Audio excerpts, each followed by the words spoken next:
Welcome to the August 3rd, 2026 council meeting. Can I please have a roll call? Councillor Dowd, Here. Council President Waterman, Here. Councillor Fisher, Here. Councillor Leftridge, Here. Councillor Nunnally, Here. Councillor Walker, Here. Councillor Gabrielle, Here. Councillor Blank, and Mayor Hunter. Obviously, with the mayor absent, I am filling in for him, but would everybody please join me in the Pledge of Allegiance? I pledge Allegiance to the flag of the United States of America and to the republic for which it stands, one nation, under God, indivisible, with liberty and justice for all.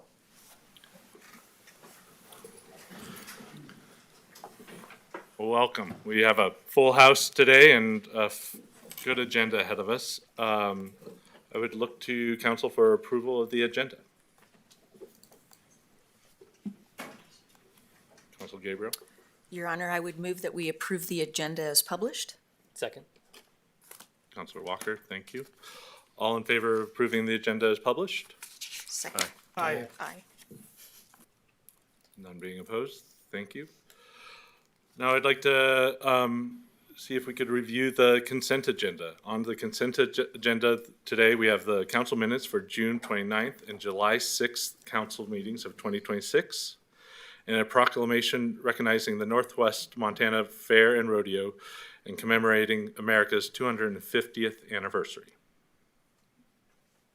Would I have a motion to approve? Councilor Nunnally? Thank you, Council President Waterman. Just because I don't want it to look like I'm voting for my own thing, I am going to recuse myself from this vote and say thank you very much. Very honorable. Councilor Dodd? Mr. President, I move the consent agenda as presented. Second. And the second, all in favor? Aye. Thank you very much. With that approval, I would like to read the proclamation. So everybody gets to bear with me on this one, but this is for an amazing occasion. I'd like to read the proclamation recognizing the Northwest Montana Fair and Rodeo commencing and commemorating America's 250th anniversary. Whereas the Northwest Montana Fair and Rodeo has served as a cherished annual tradition in Kalispell, bringing together residents, families, and visitors from across the Flathead County and the state of Montana to celebrate our rich community heritage. And whereas the fair highlights a vital role of agricultural, livestock production, 4-H, FFA, youth development, domestic arts, local entrepreneurship, and the Western traditions that form the background of our local culture and economy. And whereas our community gathers to reflect on the shared history and values and traditions, the nation marks a momentous milestone, the 250th anniversary of the founding of the United States of America, honoring 2.5 centuries of freedom, resilience, and self-governance since the signing of the Declaration of Independence in 1776. And whereas the independence and hard work, stewardship, and neighborly community celebrated across the United States of the 250 years is embodied every day in the heart of the Flathead Valley and on the grounds of the Flathead County Fairgrounds. And whereas the Northwest Montana Fair and Rodeo, August 12th to 15th, 2016, provides a meaningful venue for all citizens to gather, reflect our nation's heritage, support our youth and agricultural leaders of tomorrow, and enjoy the very best of Western Montana.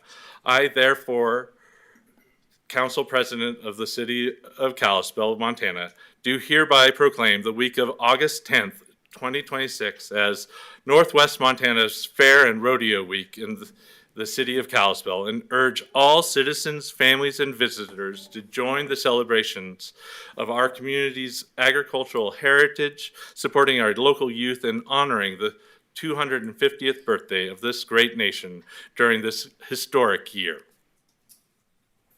Thank you. Thank you. Will sign this and make sure that we send this over to the fair and to the county commissioners.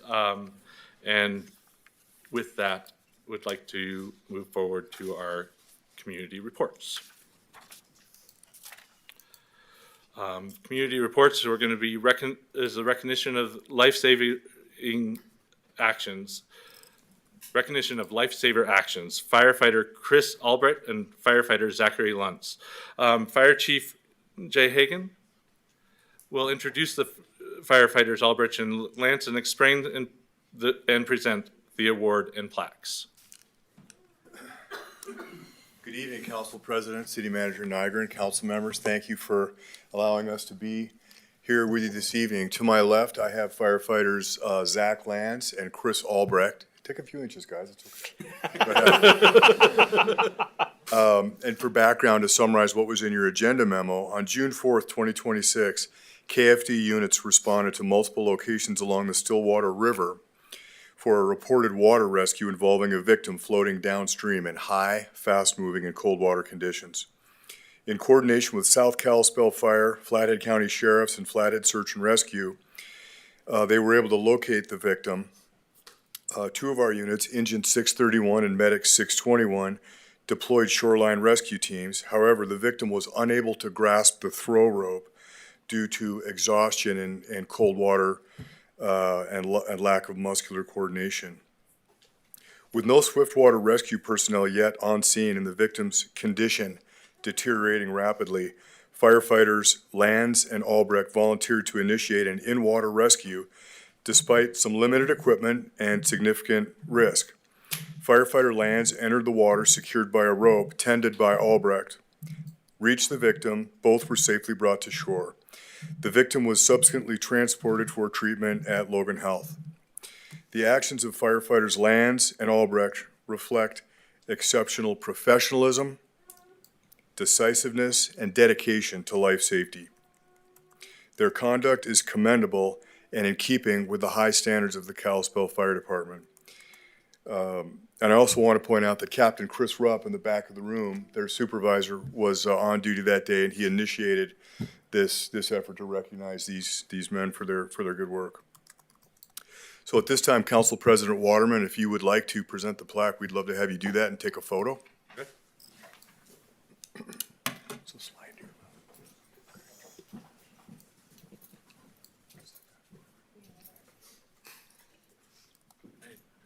Well, thank you very much for your service. I know the goal is always to come home safely, but thank you for bringing a citizen back with you.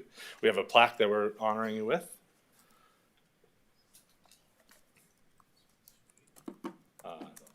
And gentlemen, thank you for going above and beyond. So.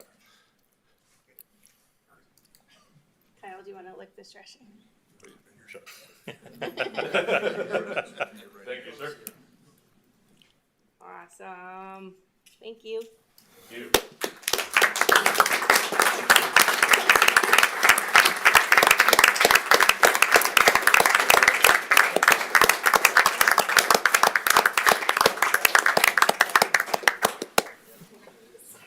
Send them back.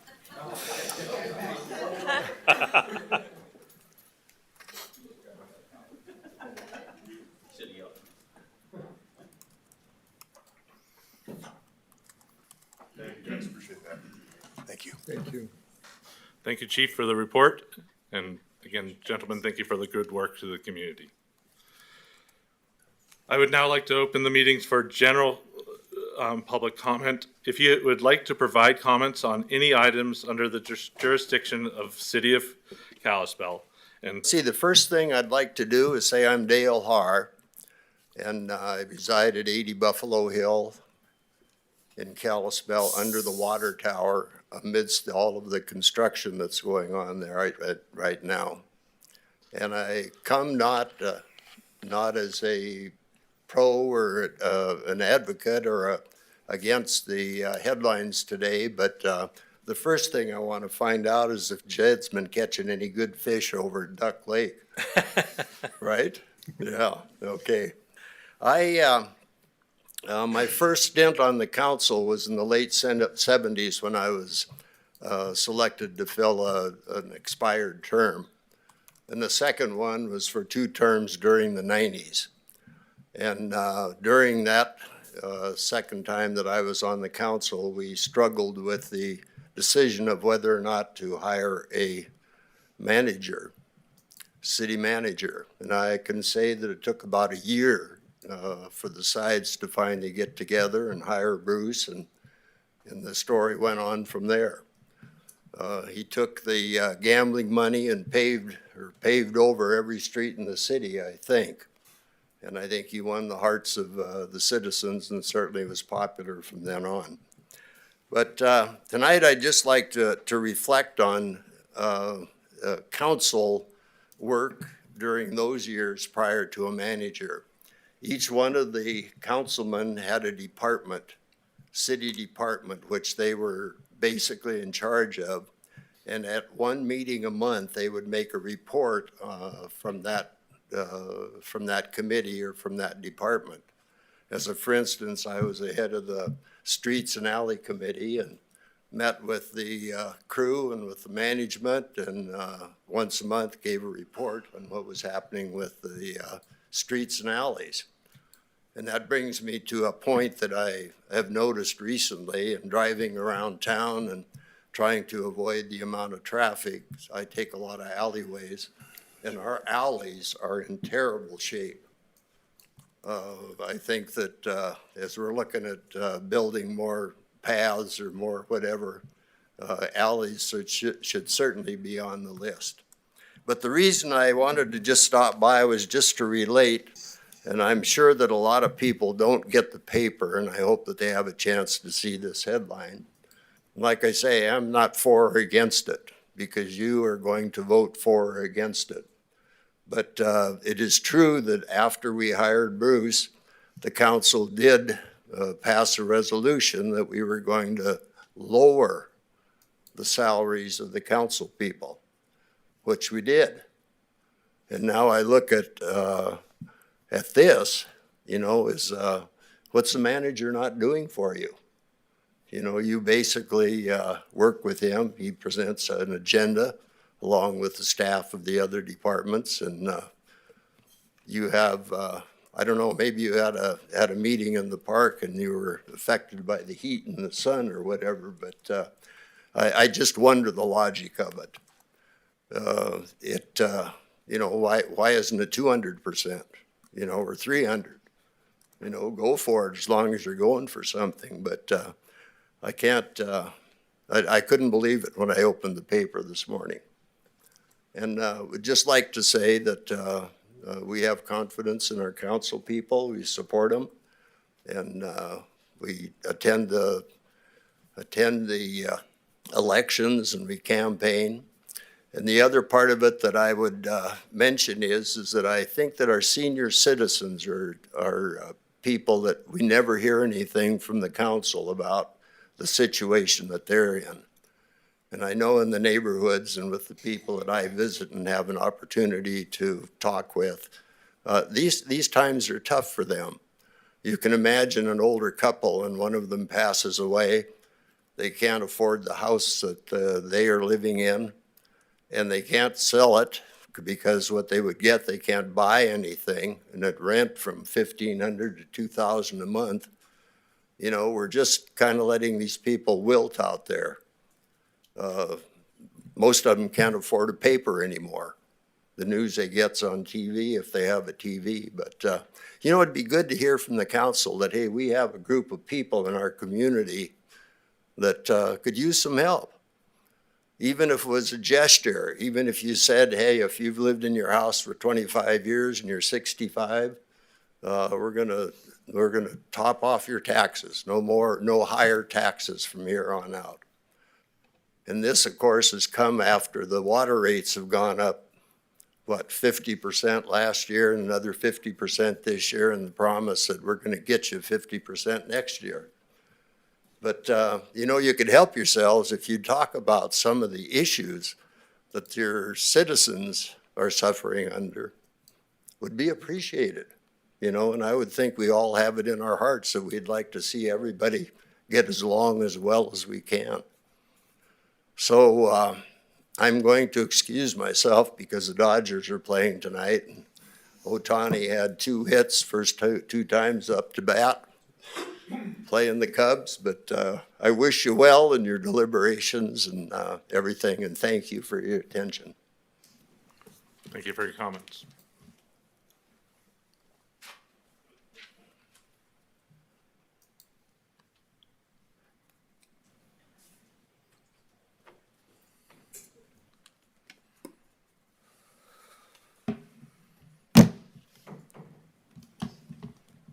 Hi there, John McDonald. I'm a resident of Kalispell. I'll be talking about the license plate readers again. I know this is repetitive, but I care for this problem a lot.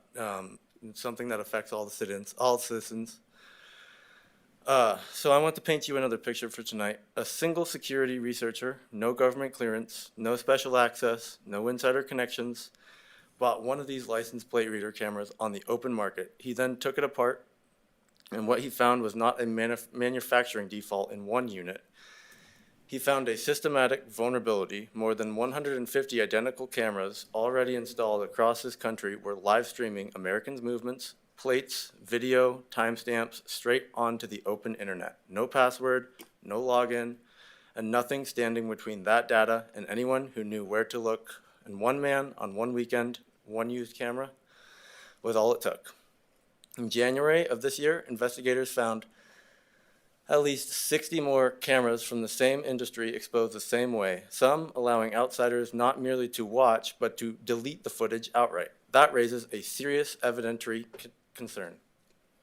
Any citation or case that leans on this kind of unsecured system is on a shakier ground than the department may realize. This is not speculation. A United States senator has written that this technology has unnecessarily exposed Americans' sensitive personal data to theft by hackers and foreign spies. Those are his words. He cited offshore contractors with access to footage and a separate vulnerability that could have handed hostile foreign actors the location data of American police vehicles.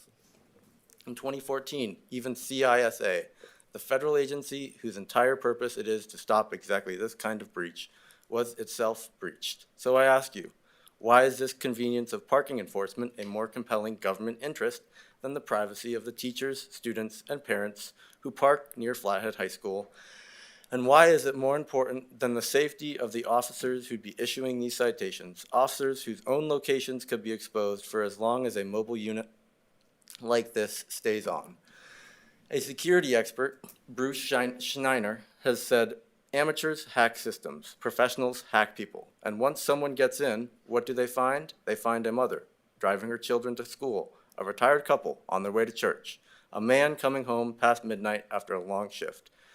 Every one of them is reduced to a data point, logged, time-stamped, and if this system fails, the way these systems have failed in the past, again and again, the information could be harvested or sold to the highest bidder, foreign or domestic. That is the documented track record of this technology. That is what is actually on the table. I want to address one matter of personal conduct at a previous meeting. My frustration got ahead of my respect for this body, and for that I apologize. The Daily Interlake accurately reported that I said I was, quote, coming for one of your jobs. What they did not, quote, what they mischaracterized was the nature of that statement. I was not threatening violence. I was stating a political fact. If this council will not protect the privacy of the people then the people have every right, and I have every intention to seek a seat on this council myself. Hostile takeover is a term from corporate finance. It has nothing to do with physical harm. I'd ask that the record and the reporting make that distinction accurately. To the police chief, I know that you have emailed me this week and I think that the public deserves to hear what was said. I give him credit. He stated plainly that he personally is not comfortable moving forward with Flock over his own privacy concerns. But he also wrote that the policy will be finalized only after a vendor is selected and published only if the funding is approved. That is the cart before the horse. Deciding first to collect the data of free citizens and only later deciding the rules that will govern it. I am not asking for a perfect policy tonight. I am asking the council not to spend the people's money until the people can read the terms they're being asked to fund.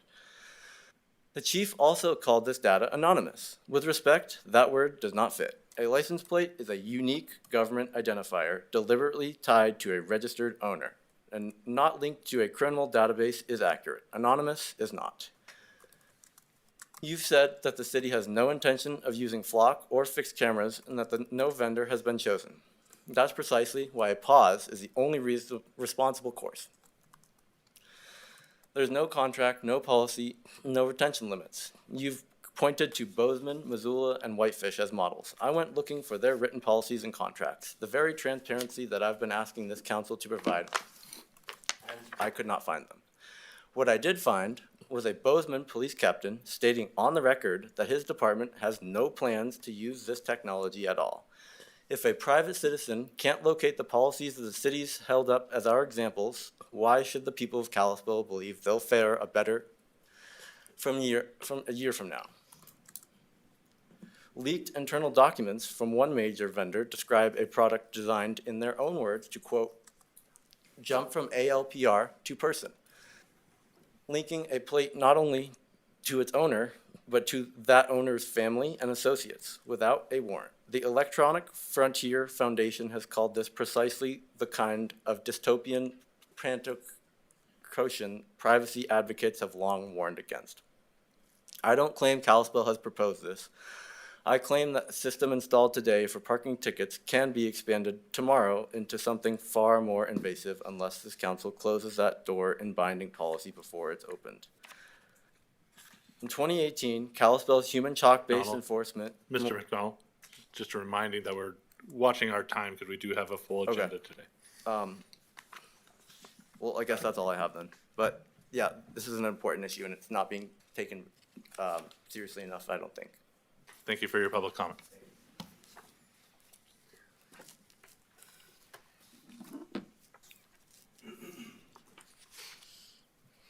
Good evening, council.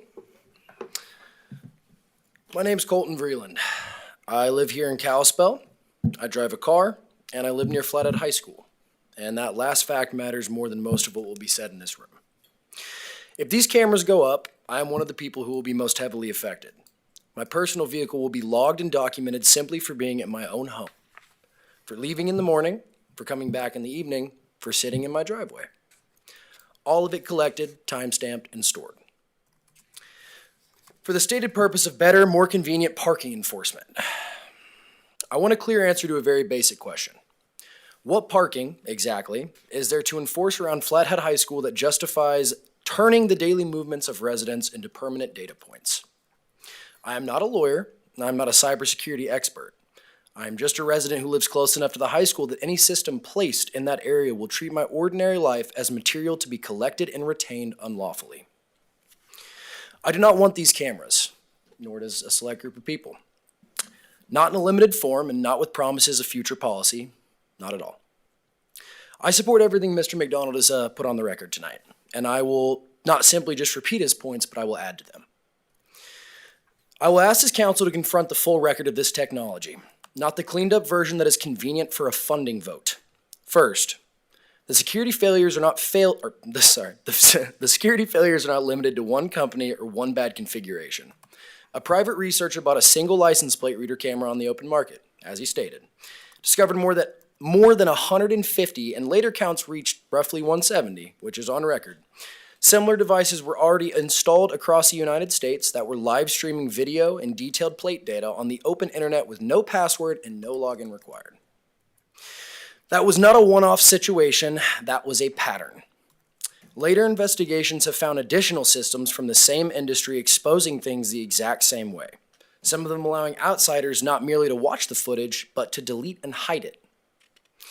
A United States senator has formally stated that this technology has needlessly exposed Americans' sensitive personal data to theft by hackers and foreign spies, which is a problem that I'm sure we're all aware of. Law enforcement account passwords have already been stolen and circulated. Access to these systems have appeared for sale on cybercrime forums. As he stated, the CISA, the federal agency whose entire mission is to stop these foreign threats, was breached itself. These are not hypothetical risks. These are documented failures across multiple vendors and multiple years. So when this council is asked to approve funding for a system in this category, I will ask another simple question. On what basis do you believe Kalispell will somehow be the exception to a record that already includes open cameras, stolen credentials, and foreign intelligence interest?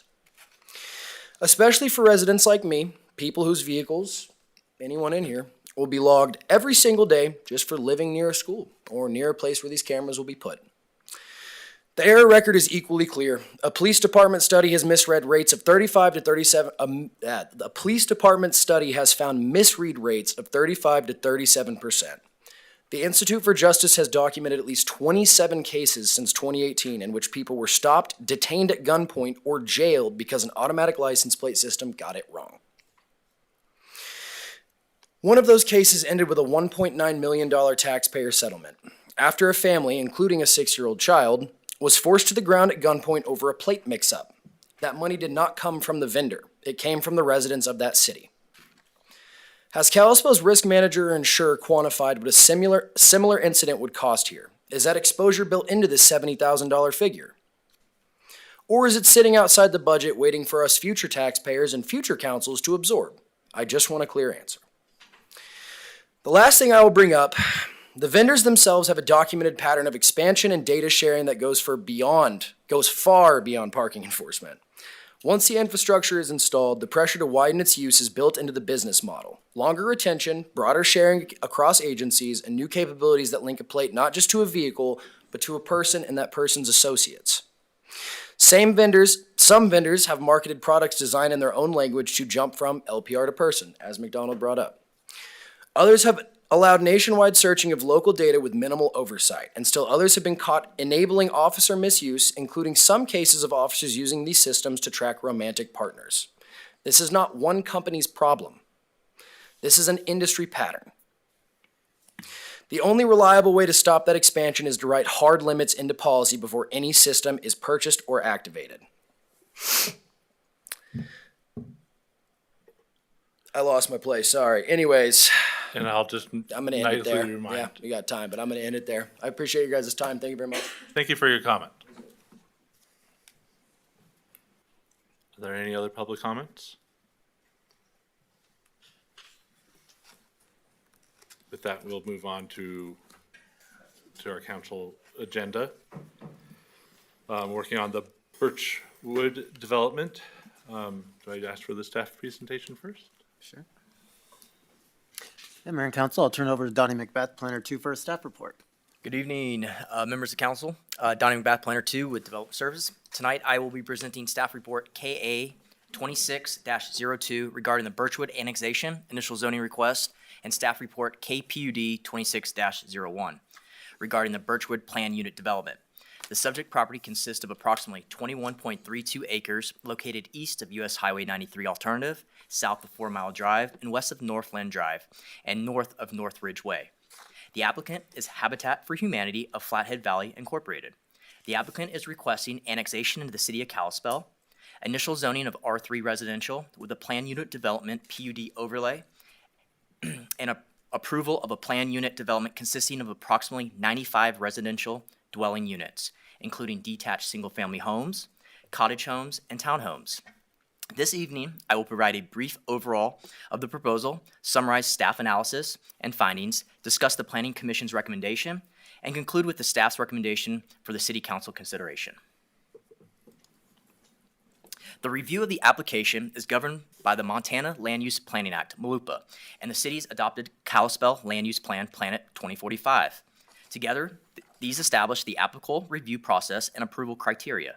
Under MLUPA, each land use application must be evaluated independently using its own statutory and local approval criteria, even when multiple applications are considered concurrently. This evening, the City Council is considering 3 related applications: annexation, initial zoning, plan unit development. Although a preliminary subdivision plat has been submitted, it is reviewed through a separate process and not before the City Council this evening. If these applications are approved, detailed engineering plans, utility design, public infrastructure improvements, and the preliminary subdivision plat will continue through the city's subdivision and engineering review process.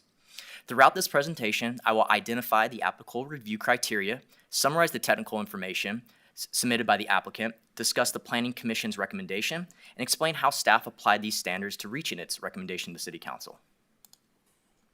The subject property consists of approximately 21.32 acres located east of US Highway 93 Alternative, south of 4 Mile Drive, west of Northland Drive, and north of North Ridge Way. The property is concurrently within unincorporated Flathead County and is proposed for annexation into the city of Kalispell. The site is currently undeveloped and previously owned by the Montana Department of Transportation in association with the construction of the US Highway 93 Alternative Corridor. The surrounding area includes existing and developing residential neighborhoods to the east and south, vacant land to the north, and the US Highway 93 Alternative Corridor to the west. The future land use map shown on the left designates the property as a medium-density residential under the Kalispell Land Use Plan, Planet 2045. The vicinity map shown on the right illustrates the property's relationship to the surrounding transportation network and adjacent neighborhoods. The medium-density residential designation provides the policy framework for evaluating the proposed annexation, initial zoning, and plan unit development applications and serves as the basis for staff's analysis. Before discussing the traffic impact study, I'd like to orient the City Council to the proposed access and circulation patterns serving the development. As shown on the aerial photograph, the property does not have direct vehicular access to US Highway 93 Alternative or 4 Mile Drive. Access to the development is provided through the existing local street network. The proposed primary access is from Northland Drive, located along the southeastern portion of the site.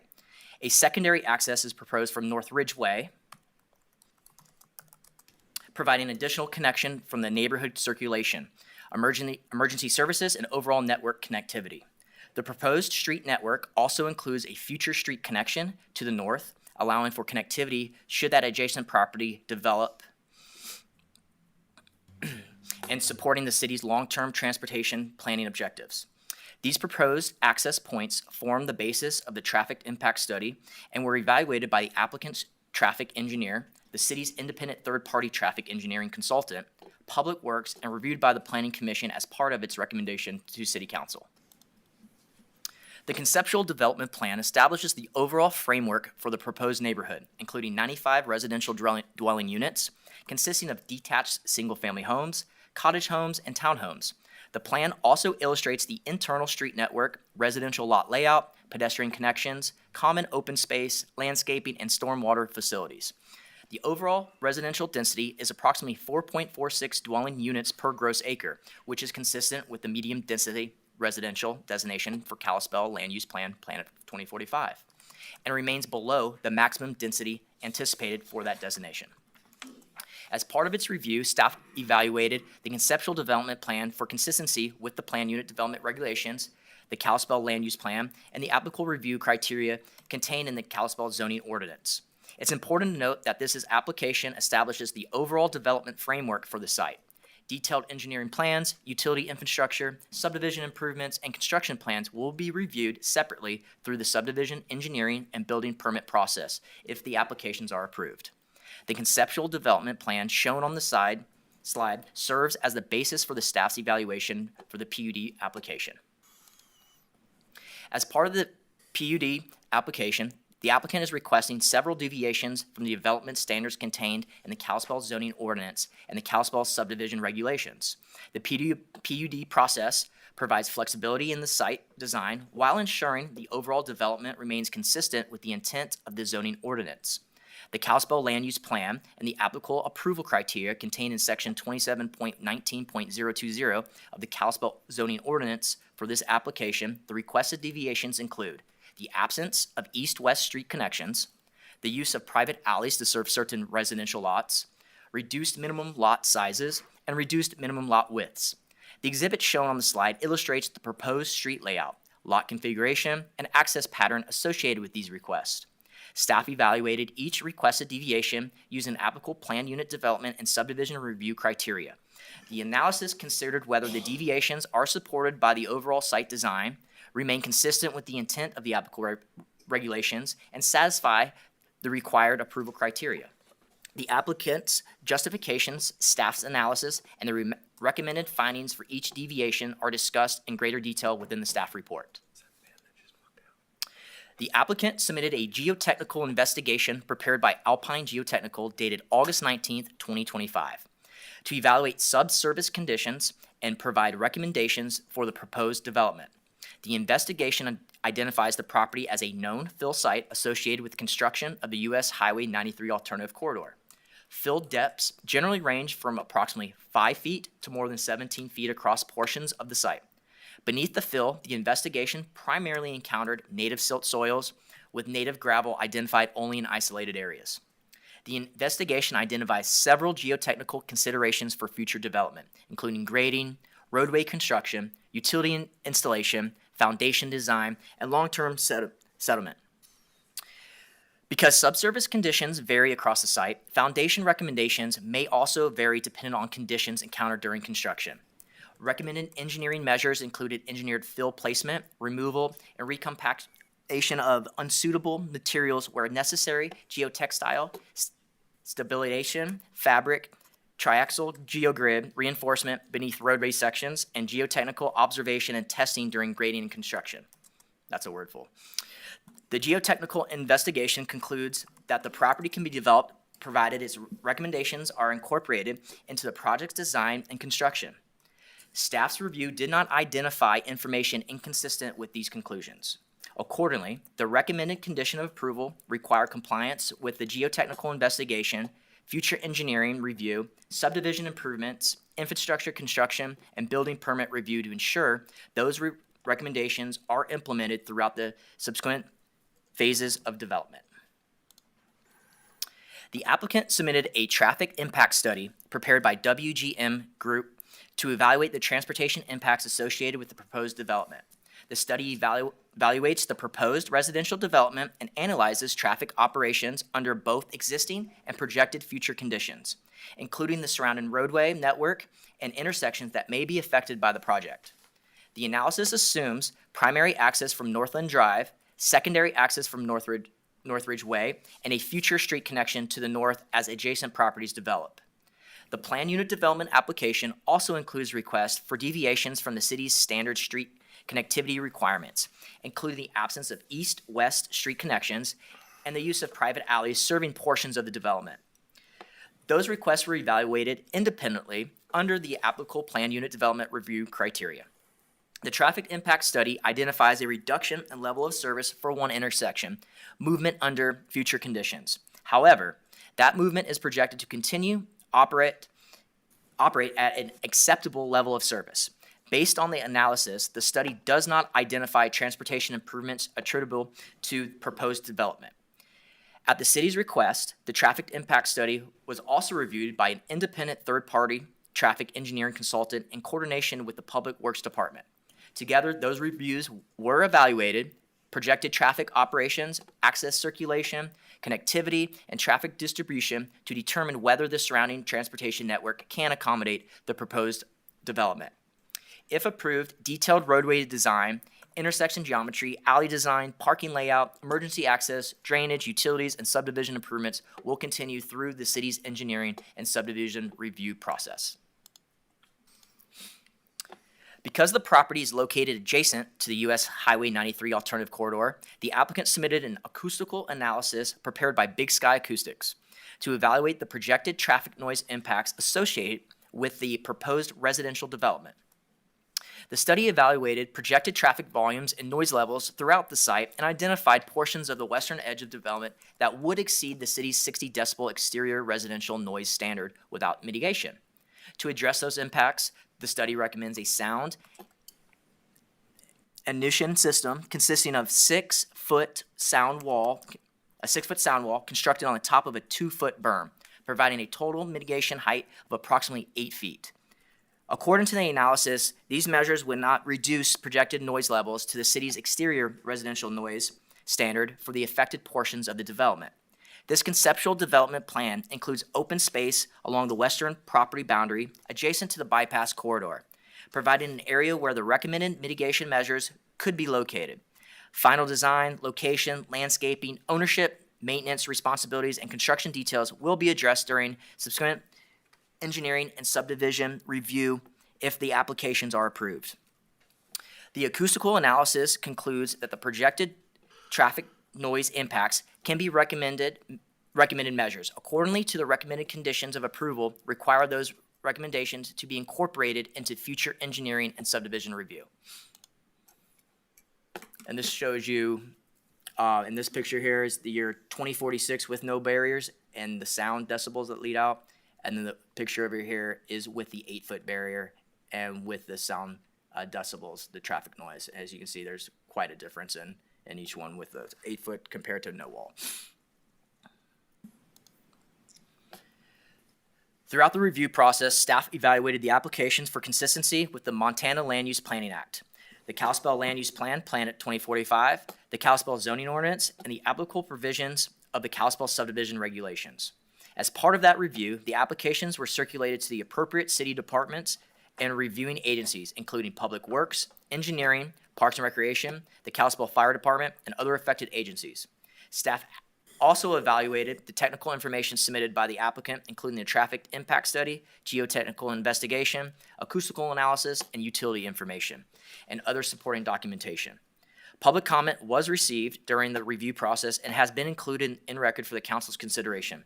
Based on the information contained in the record and staff's evaluation of the applicable approval criteria, staff finds the applications satisfy the required standards for approval, subject to the recommended findings and conditions contained in the staff reports. The Planning Commission conducted a public hearing on July 14, 2026, and recommended approval of the annexation, initial zoning, and plan unit development applications, subject to the findings and conditions contained in the staff reports. Consistent with that recommendation, staff recommends that the City Council approve the annexation, initial zoning, and plan unit development applications, subject to the findings and conditions presented in the staff reports. If you guys have any questions, we'd be happy to answer. Thank you. Are there any questions from council for staff? Thank you, Your Honor.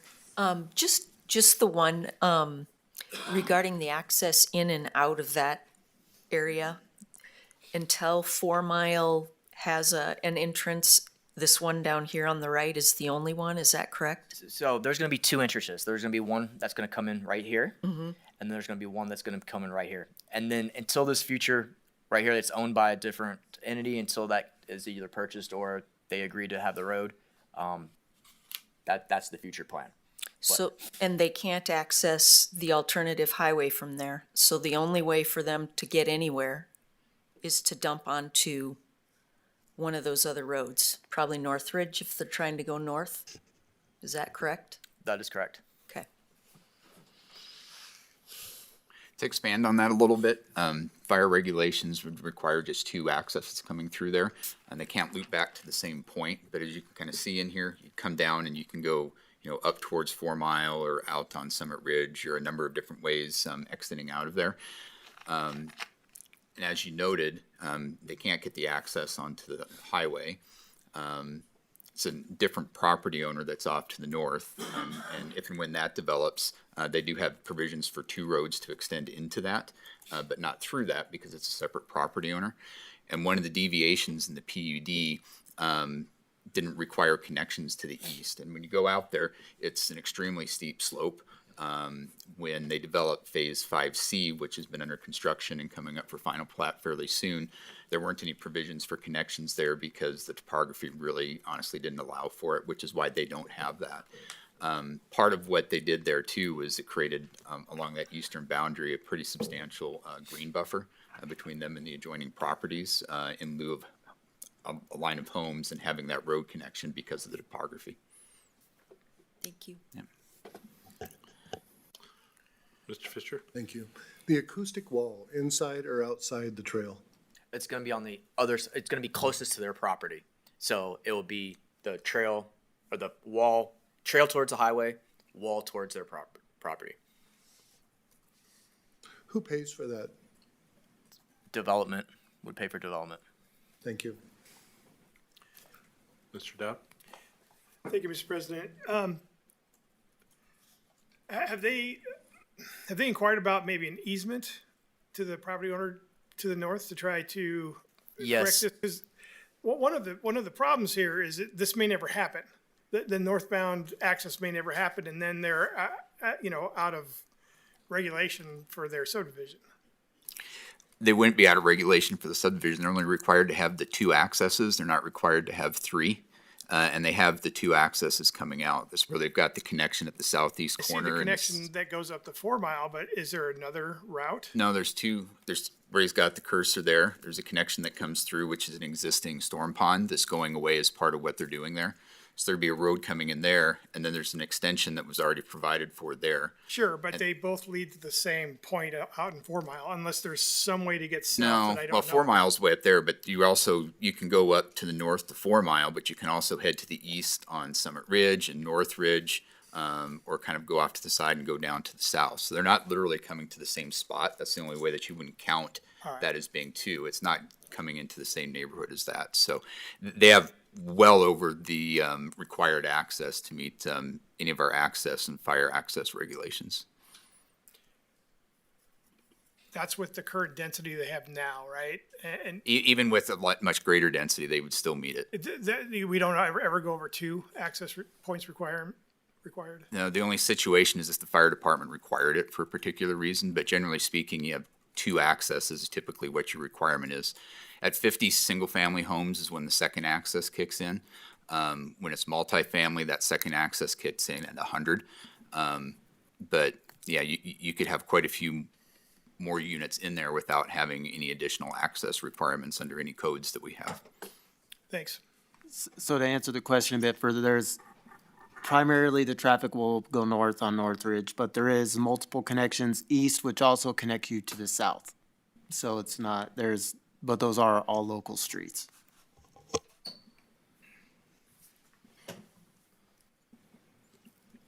Are there any other questions for staff? The traffic study took into account the new development at 5C of Northland. Yes, it did. Yes. And that's my question was, so the property to the east is part of the phase development that's already happening there? Correct. And then is the property to the north, is it still in the county or? Yes. Okay, so, and the reason we really are looking at this outside of Malupa is because of the annexation. Is that Correct. Correct. Any further questions for staff? If not, then I will move to public comment. If there are any participants who would like to provide public comment on this matter, please come to the podium and state your name. And then also, if you're participating online, please use the raised hand feature.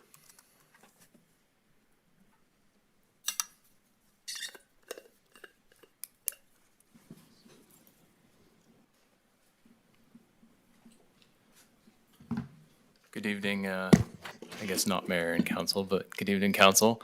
I primarily am hearing questions about the access, and I just wanted to kind of give a little background on some of the past there. That development that we've referenced there to the east there, Northland Phase 5C, was originally designed with a road that came up through there, and it never had any access plan to the west there, and it was due to that grade. And then we even came back and replatted it to try to work with some of the grade out there, just to try to make it actually work. I guess the other thing to point out is prior to maybe 6 or 8 months ago, we reached out to the property owner to the north, Touchmark, and we're able to get in touch with them and tried to have some conversations about potential access through there, because there was only a single access initially when the property was acquired. We've since gone through a boundary line adjustment with the neighboring property owner to allow through that access, and there is, I believe PJ pointed out, a stormwater pond there that serves this property specifically, or was serving MDT as a part of that property, and so that will be moved as a part of the development here. But overall, I think it's kind of important to look at how we've gone through this, our growth policy here, and kind of plan for this. And at some point, something is going to develop out here. And just looking through it again this evening, we had in our PUD language we have now, an R3 zone could go up to 12 units per acre. I think it's kind of important to think that this will be a part of this surrounding community and really is fairly congruent with the other neighborhood there with, you know, in this case, a varying product type, which I think is fairly unique to what we've seen out there. It's not just one developer going through and doing it. We've got Habitat and, and several other private developers that are going to create this mixed neighborhood, which honestly I think is going to be a pretty cool outcome. So if there are any further questions, I'm here. Thank you. Thank you, Mr. Brody.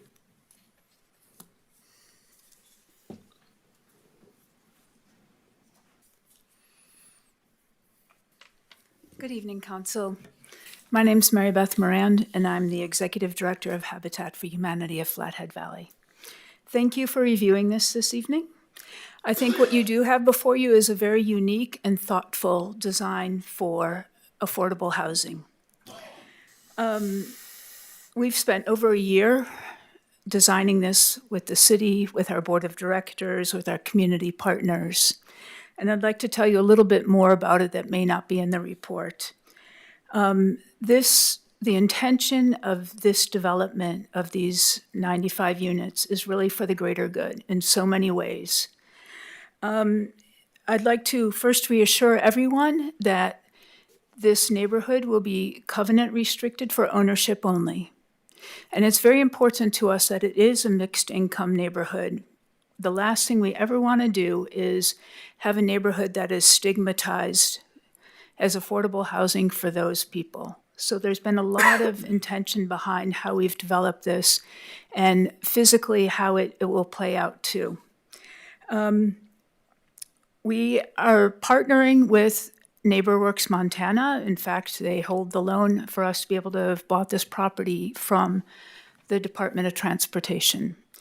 We are always in partnership with the Northwest Montana Community Land Trust. They have first right of refusal on all of our homes, if we build with them or not, or on their land, so that everything that Habitat for Humanity of Flathead Valley builds remains permanently affordable. So we're trying to create a pool of homes that the city of Kalispell can keep in an affordable pool, just like every Habitat home we build throughout the Flathead Valley. We're also working with student-built homes in this neighborhood. And most importantly, we are working with the private sector. And this is new for us, but it's really important. I mean, I don't need to tell you that you're the fastest growing city in the United States. You must feel so proud and excited about that. But, you know, the Habitat model is not going to serve you quickly enough. Habitat only serves people between 30 and 80% of the area median income. In crude terms, that's a one-person household of $56,000, a two-person household of about $63,000, four-person household about, $82,000. So we all know that that missing middle really goes up to about 200% of area median income these days because of the high mortgage rates and because the need for down payments that at 20% end up being like $100,000 or more for a median home price of $500,000 or more. So we can't serve everyone who needs it. So we really needed to partner with private sector builders. And I'm really proud of the people we're partnering with, and I'm so grateful to them because we can't build this on our own, nor should we. And for it to be a mixed income neighborhood, we needed to work with the private sector. And I'm very proud, and it's been a pleasure working with Iron Star Construction and Westcraft, who I will note are also building and have built in that area and are dedicated to making sure that whatever goes in there will protect the investment they've already made in that surrounding area. Also, because we're volunteer-driven and we make all of our homeowners do sweat equity, honestly, our model's going to max out at about 20 homes per year. And Kalispell today, you need partners who can build more than 20 homes a year. So we're grateful that we found private sector builders to work with us. We're grateful to be in a community where there are other organizations who can work with us. We're grateful to have identified a piece of land that is so close to those play fields and so close to those schools where kids can walk and ride their bikes and get on that path that can take them to Flathead Lake. We feel that we're really fortunate to have found this opportunity, and we think it will really be a source of great pride one day for the city of Kalispell. We will do everything we need to do to protect our reputation. We're not a slick developer, as you can probably tell. We're funded with donor funds, and we steward those very cautiously, and every house we build, our reputation relies on that, and every family we select, and we take that really seriously. So I think that we're probably the best people that you can work with to develop a mixed income, ownership only neighborhood. I would like to reassure you that I have recently been in touch with Touchmark, the property owner to the north, to see if we can get at least a construction easement through their through their land there. We're about building communities. We have a mentorship program. We train all of our homeowners to be good community members. We want to be good community members.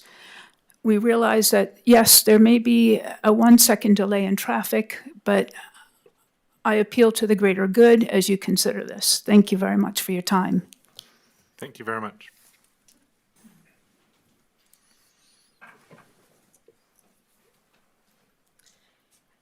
Good evening, everyone, council, and other members of the staff. My name is Jamie Gogan, and I live in Whitefish. I serve on the executive board of Habitat for Humanity, as well as the housing committee for Grounded in Whitefish.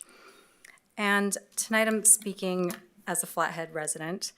I recognize that I am in Kalispell, not in Whitefish, but I don't presume to tell another community how to govern itself. So I'm here to say, what happens in one community truly affects all of us in the valley. The people who teach our children, care for our families, build our homes, serve our meals, and keep our local businesses running don't stop at city limits. And since Whitefish, Kalispell, the whole valley are so interconnected, that is a big deal. So housing is more than buildings. It's civic infrastructure. It's the foundation of something called community continuity. So the same vigor that we get from our nonprofit community, for instance, our volunteerism, the way we show up in community for each other, that's all people. At the end of the day, that's just people showing up for one another. And what this is doing is providing those people with homes. Because people from outside are going to move here and they can afford all the homes. And they have no connection to the past and no connection to the history and the meaning that we have created in this region. So when working families can no longer afford to live where they work, we lose employees, but really we lose our neighbors. We lose Little League coaches, volunteers, future business owners, and really the relationships that become the fabric of this community. So I support the Birchwood Project. It creates opportunities for homeownership, not just housing. It gives working families the chance to build equity, stability, and a future. And projects like this only become possible when we make practical land use decisions that allow them to be financially feasible. If a house can't be built, it can't become attainable. So I hope you'll see Birchwood not just simply as a development proposal, but really continue to see this as the investment in the people that have lived here for so long, because that's exactly what it is. Thank you for your time, your service, and your thoughtful consideration. Thank you, Mr. Cogan.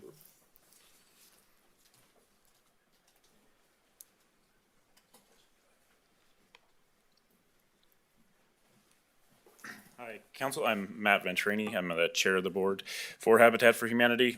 Not much, honestly, to add. They've already outlined, kind of what our vision has been, but we're really trying to make a bigger impact in affordable housing, and I would urge you to support this as a viable project that's combining both Habitat along with the private sector, and something we're trying to hopefully get this going and duplicate in the future as well. So, thank you. Hello, Council, Mr. President. I'm Kisa Davison with Iron Star Construction, and I am one of the private sector builder partners with Habitat on this project. I feel like I'm just reiterating the same information that everyone else has brought to the table, but I want to give maybe just a different perspective on how awesome this project is. I've been working with Mary Beth and her team for a year and a half now on the development of this project, and every time we get together, I'm in awe of not only the creativity and the dedication, but the thoughtfulness that Mary Beth and her team bring to this project, but also the whole community. Not only how can they get more people into Habitat homes, but how can they have a ripple effect on the working families in our community? This project is, I don't know of any other project like this in any other community, and as you might guess, I study a lot of housing nationwide. To have not only mixed income, but also private sectors and the private sector working with the nonprofit sector. And let me tell you, this is just the tip of the iceberg. There's so many other partners behind the scenes who have yet to really reveal the plans because we have to get through this first step. The property has to be annexed, the PUD has to be approved, and then we get to move forward. So I encourage you not just to approve it, but approve it knowing that we're stepping forward for not just what we need today, but what our kids and our kids' kids need for tomorrow. Places to live, but also housing, as Jamie and others have pointed out, housing for those of us who work here and rely on people who work here. So thank you again. Thank you.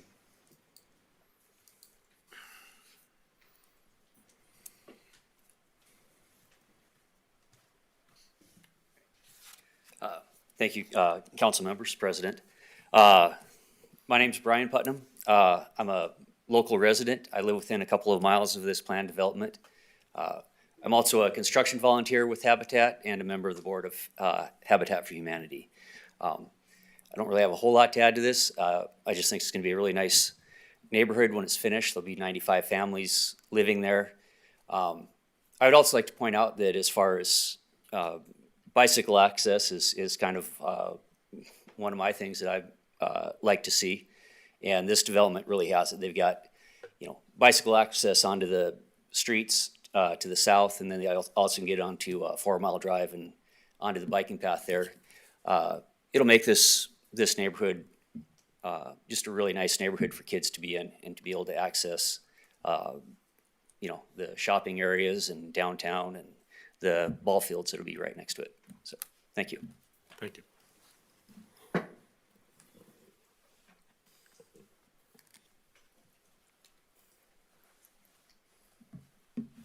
Good evening, council members. My name is Naomi Valentine, and I live at 197 Cottage Drive, just off 3 Mile development, near the site of the proposed Birchwood mixed income residential development.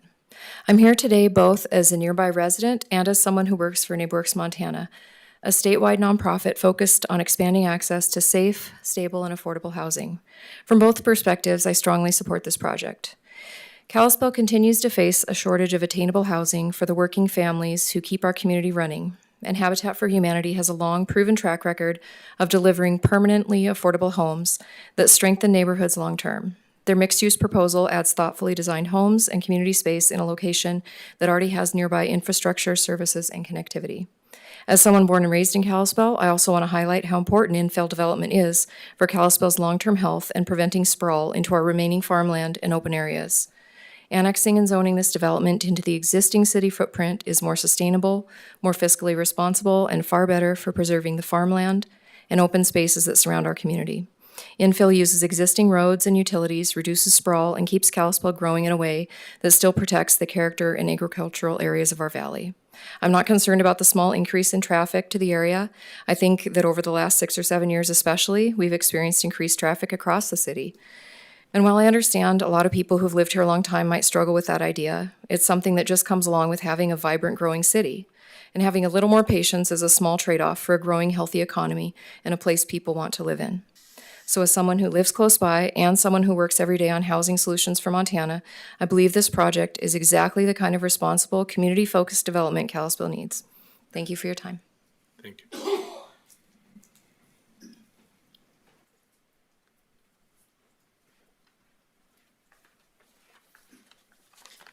Good evening. My name's Cassidy Kipp. I'm the executive director of the Samaritan House and have worked for the last 20 years on housing in a variety of capacities in the valley here. I just want to speak in support of this project. I think anytime we have an opportunity for this much inventory to be added, specific for a demographic, that we are moving in the right direction.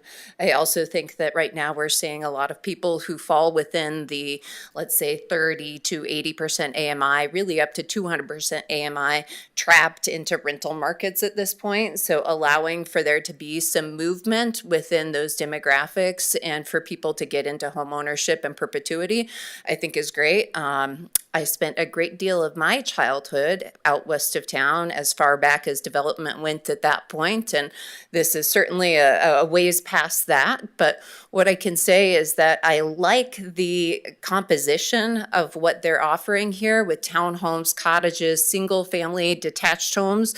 That's really reminiscent of a neighborhood type feel, and that composition, I think, really does reflect some intentionality here. So I do encourage just the approval and momentum moving forward with this. After listening to the staff report, I'm really excited about what opportunities are going to be opened up through a project of this nature. Thank you. Thank you. Is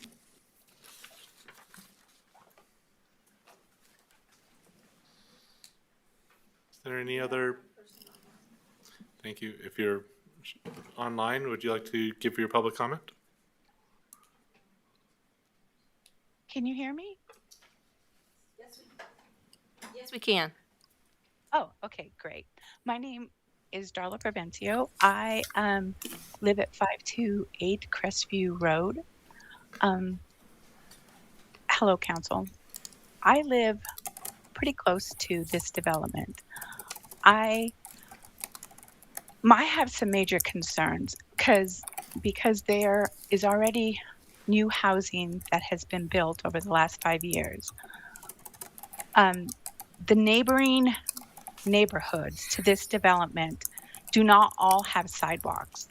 I can tell you that I watch my granddaughter, and every day that I take her for a walk, I am telling I'm telling the people driving down our road to slow down because they're going to hit a child. And they're trying to get from that new area of development, they're trying to get to 93.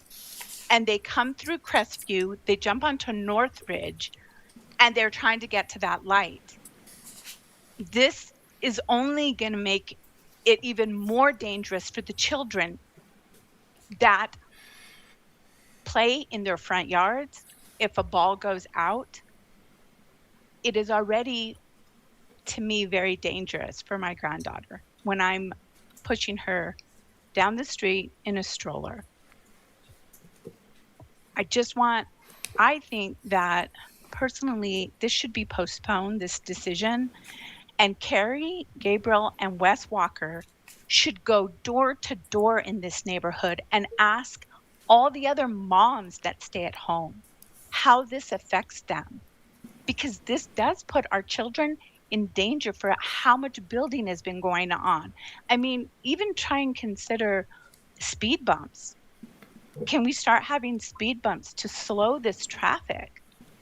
They're certainly not going 25. And I do understand that the idea is that people are going to get onto 4 Mile and go from there. No, they're trying to get onto 93 right across the road here is what they're doing. And it's dangerous. So I just ask that you postpone it and take a look at it from a different lens. Thank you. Thank you. Do we have other public comment in? Go ahead. I'm James Thompson. I live at 144 Northland Drive. I don't want to sound like a wet blanket. I'm an annual contributor to Habitat for Humanity, but this project is a complete travesty to property owners in the Northland and Northridge subdivision area. I think the two access points that planning has approved is a farce. All of that traffic is still ending up on Northland Drive. 90% of that traffic's gonna flow out to 4 Mile Drive. Easiest access to 93, easiest access to the bypass. And we know how successful the bypass is if you ever drive it. Heaven forbid if all that traffic was going down Main Street today. I was at the planning meeting, and I think my words have been heard, or I've submitted this via email also. I think access to 4 Mile Drive is essential, not optional, not in the future. It's merely 500 feet from the north property line to Northland, to 4 Mile Drive. To say that this is going to happen in the future is ridiculous. Traffic study says we're dumping, 1,014 cars a day onto Northland Drive. This lady with her kids walking, fortunately Northland Drive has sidewalks on both sides of the street, but Northridge doesn't have sidewalks on both sides of the street. And all that traffic is either going to go down Northridge or it's going to go down Northland, one or the other. And I really think the council should have a serious discussion about access to 4 Mile Drive. I'm sorry that I'm adamant about it. I live there. I try to back out of my driveway even with the traffic that's there today. And I look and I look and I back out and immediately there's a car behind me. Another 1,000 cars on on Northland Drive is going to be a travesty. And I hope that the council will have some serious discussions, put some conditions on this subdivision that they have to have that access to 4 Mile Drive. Thank you. Thank you.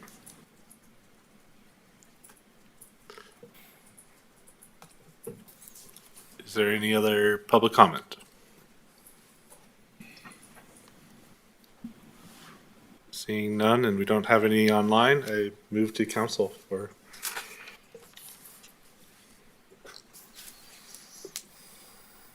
So again, we have a resolution about the annexation and then about the ordinance. We'll start off with the discussion of the resolution for the annexation, or the resolution 6337.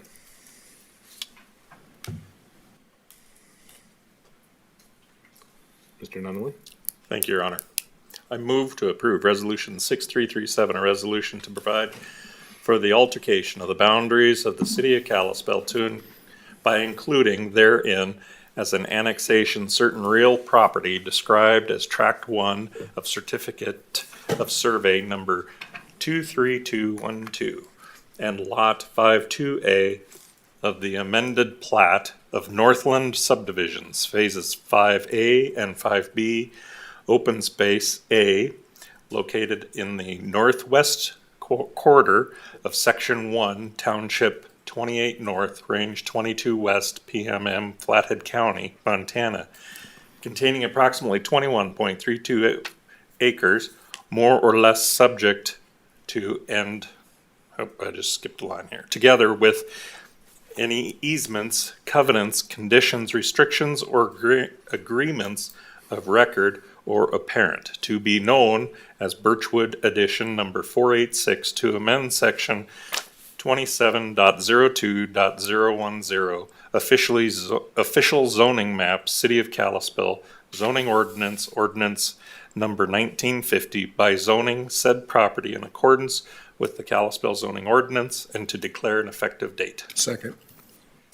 Thank you, Mr. Fisher. Discussion? Mr. Nunley? Thank you, Your Honor. I realized I was not speaking that all into the mic. Sorry about that. I agree with the direction that this is going. I think there's some things that probably need to be discussed to talk through, but as far as getting the ball rolling with the annexation, I am fully supportive of this.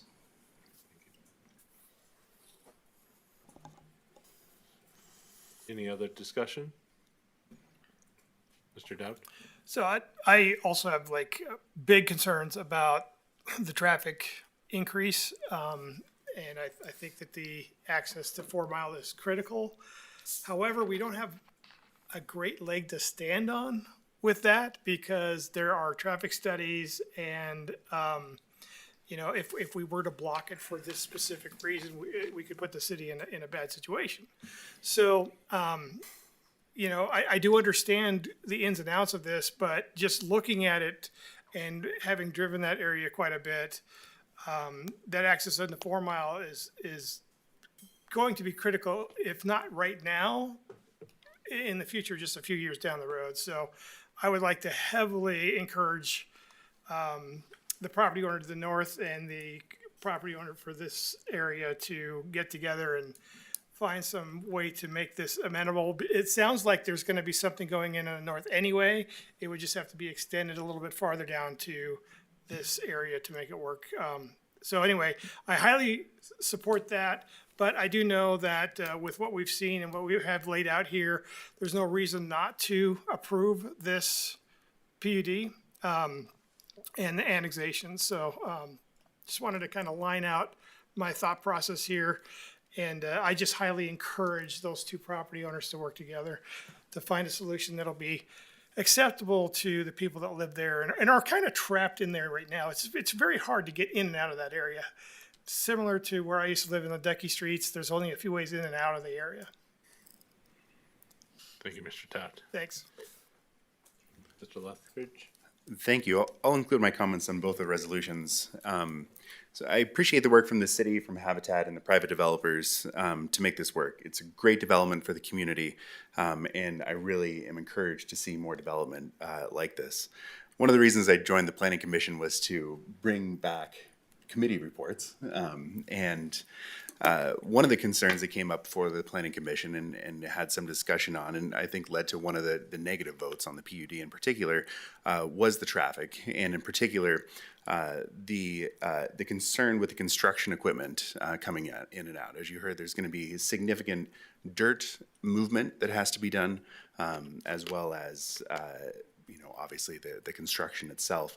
Most of that is going to be coming off of 4 Mile Drive down that street. There's an old cul-de-sac that has now turned into a de facto roundabout, and it is a very awkward way in, especially for all of the heavy equipment that's going to be necessary. It's not an ideal route to the property, and having an alternative construction route into the development would be ideal. I understand the limitations in terms of us forcing that, especially because it is private property to the north, but very much appreciate, Mary Beth, that you've been in touch with them to try to facilitate a solution, and I really hope that you continue to do that, and I know you will, because there has to be some sort of creative solution, at least for maybe the initial phase of this development. That would be a wonderful option. So with that, it's a great development, and I'm fully in support of it and appreciate the creativity. Oh, and shout out to sidewalks, right?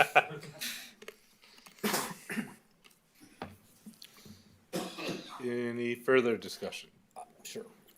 I'll chime in for both here too as well, I guess. As someone who lives a block away from this, very close, yeah, I'm very pleased to see this development going in. I think there will be some traffic concerns in the long run. I'm confident we can work through any issues that come up. I'm confident that we can do that. These aren't insurmountable problems. These aren't problems that we can't figure out if they become problems. I think multiple studies that I've seen have shown that mixed income neighborhoods increase the value of the neighborhoods around them more than single income neighborhoods in the long run. So I have no concerns about the value of my home. As long as we work on the traffic calming measures, I have no concerns about the safety of my daughter. So I think this is great. I look forward to seeing this neighborhood come in. Mr. Gabriel?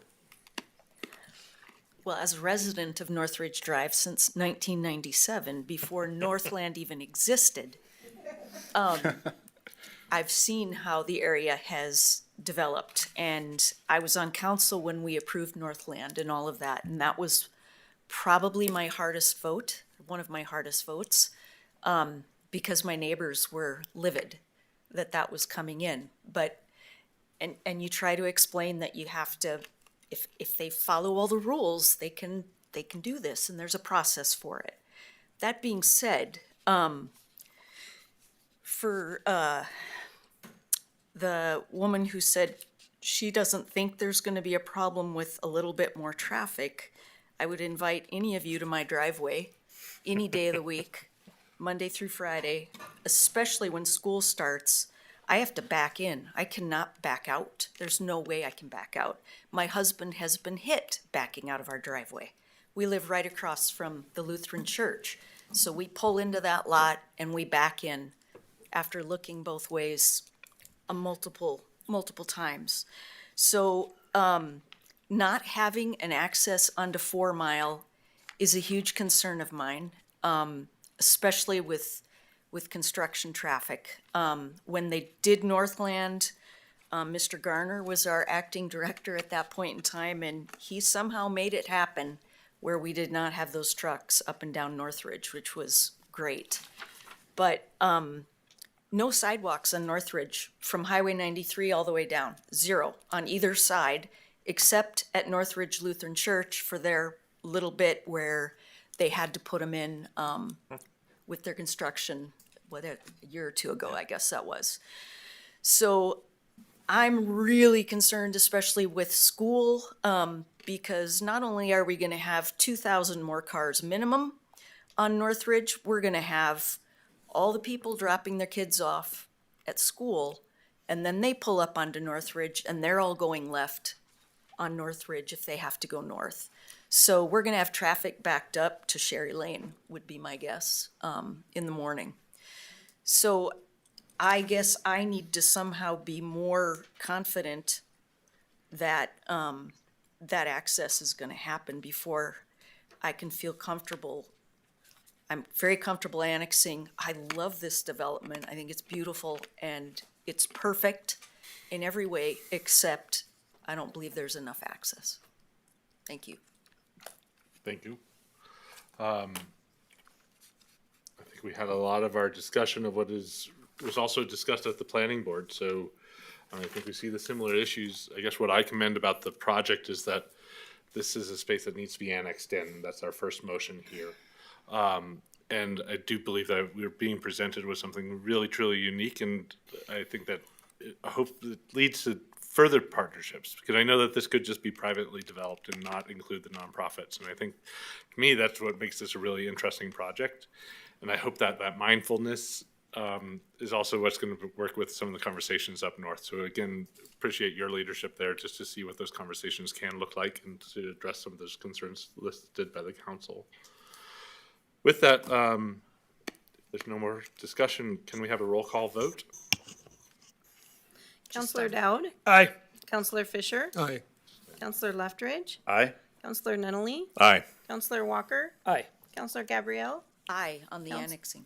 Council President Waterman? Aye. Motion passes.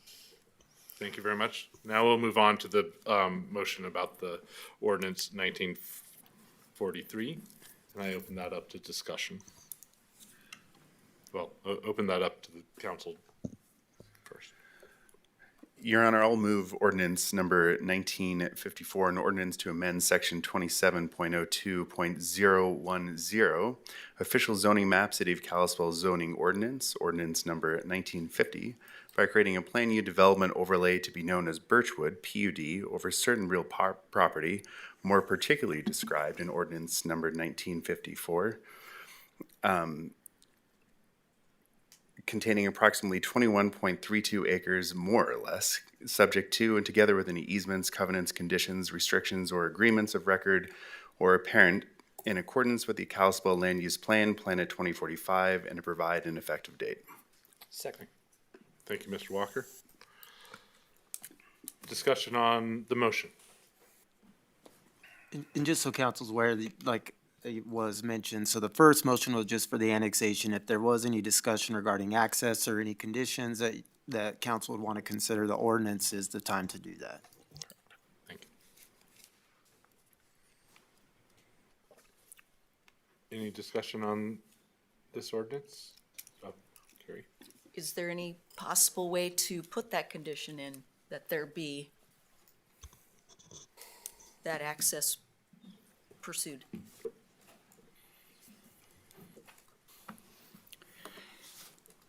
To pursue it Not or snap to? your fingers and make it happen, but I think they're certainly making efforts to do that. I think it's difficult, as it was stated, to make it a condition.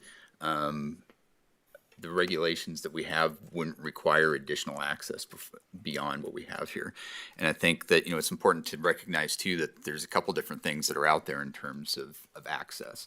When you're talking about 1 versus 2 or more accesses, that's mainly typically a fire type of an issue or emergency services issue coming in. There's also the traffic impact study. And the traffic impact study, as was noted, was reviewed by Public Works Department as well as a third-party review. And that's looking at the impact of traffic on the surrounding neighborhood and impacted intersections. And when they looked at that, there weren't any drops in level of service that would lead to any mitigation steps that would be done. And Keith can correct me if I'm wrong, but there aren't any capacity issues with that roadway either. It's operating well below what the design capacity is for that street. So certainly there would be more traffic that would be going on that road, but it's a public road built to local design standards, and it's intended to make those connections. As you noted, and I was here too for some of those hearings when people didn't want Summit Ridge to extend over, and it was a lot of the same arguments that were out there, but that's also why we provide for those connections. For example, I'm not sure if I can get it up on here right now. I can't right now. But, yeah. But with this access here, when Northland developed with that phase, there was a road connection and intending to go and extend that up there. When you go to the next one over here. And you can see with their layout here, there's road connections that would extend up to the north. And that's how we kind of make those provisions for interconnectivity going down the road is, you come up to that point and then the next person goes up there. It is very difficult to make a requirement for a road to go through a third party's property that isn't involved in this at all. And that's something that probably isn't appropriate for the city to do in that situation. But if the parties can come to an agreement, and again, it sounds like they're doing that, we would certainly encourage that, whether it was for just a construction easement or for provisions for a permanent road coming through there. Just one quick correction. There was a level of service drop at Northland Drive, but it was just by a second, so it went from 14 seconds to 15 seconds, which bumped it into level of service drop. The review that we had as third party noted that if we looked at a 10-year no build versus build, that likely wouldn't be a level of service drop. So it's just kind of the time frame that we took in the analysis that had that level of service drop. But it's very minor. thank you. To answer it for the council would have to make a pretty distinct finding in order to do that. Whether it's a safety finding or something along those lines, council would have to come up with a finding to add to a condition in order to do that they could consider. If you don't mind me asking, can you explain how truck traffic and or construction traffic through our routes and stuff would work in a situation like this, if at all? On local streets? And if we had and how we would or wouldn't have the ability to control truck traffic in and out of that development. So outside of just weight restrictions, if a truck is making delivery or accessing a property, they can use streets. So sometimes in the spring we have the thaw, then we'll put in weight restrictions on other routes. That's really the only thing. And then construction traffic also has to follow our stormwater permit, so they have to make sure that they're putting in good BMPs and not tracking out into the road. But we can, in our pre-construction meetings, we can try to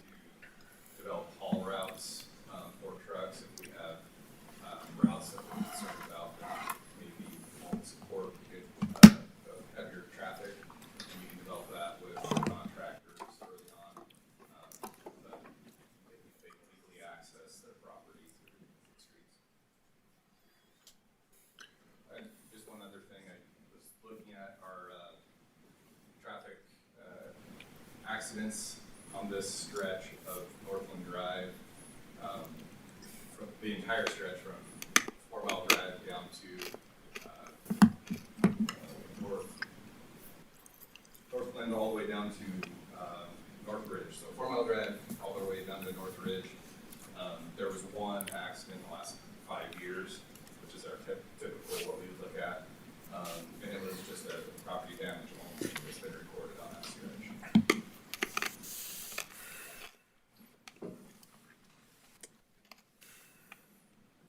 Mr. Nunley?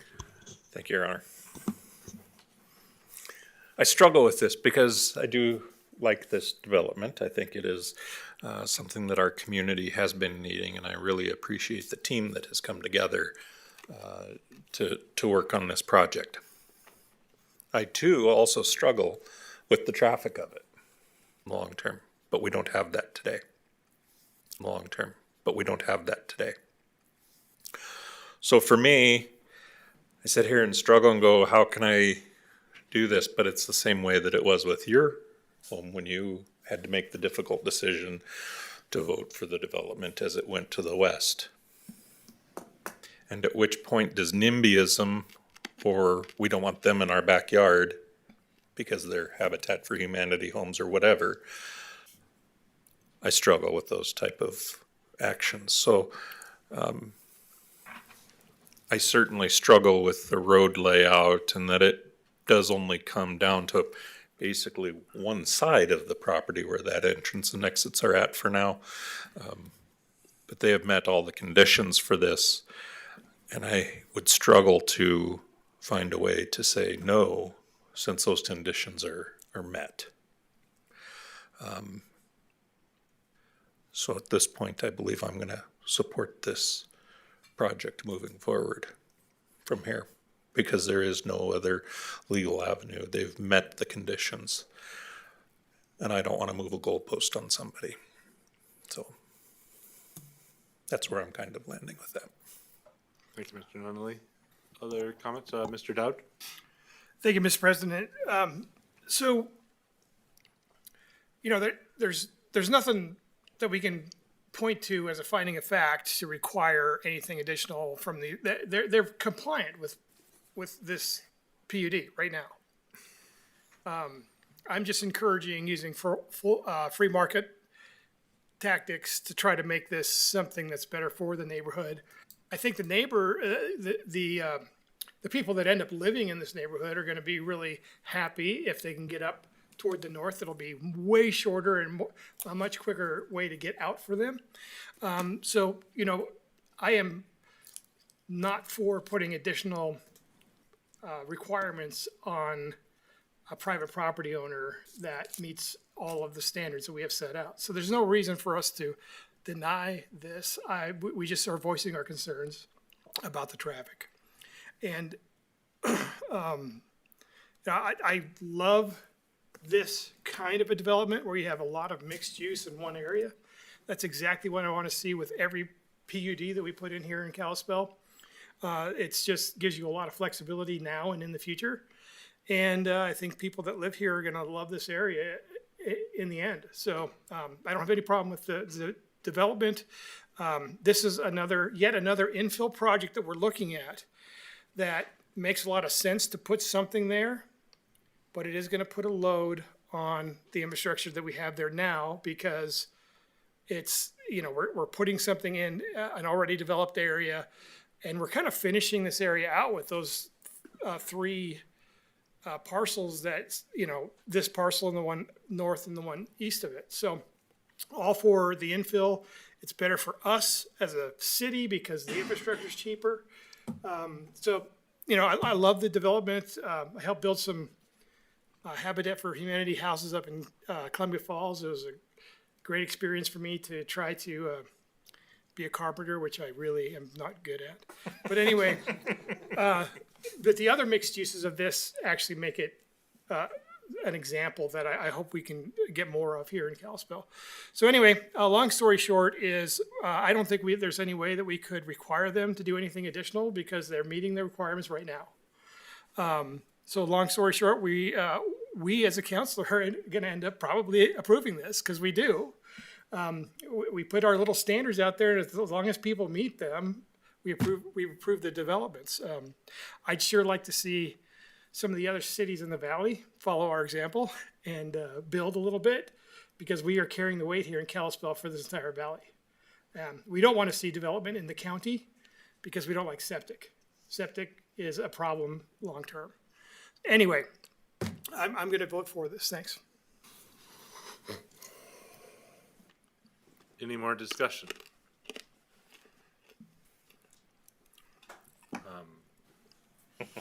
Gabriel? I can't.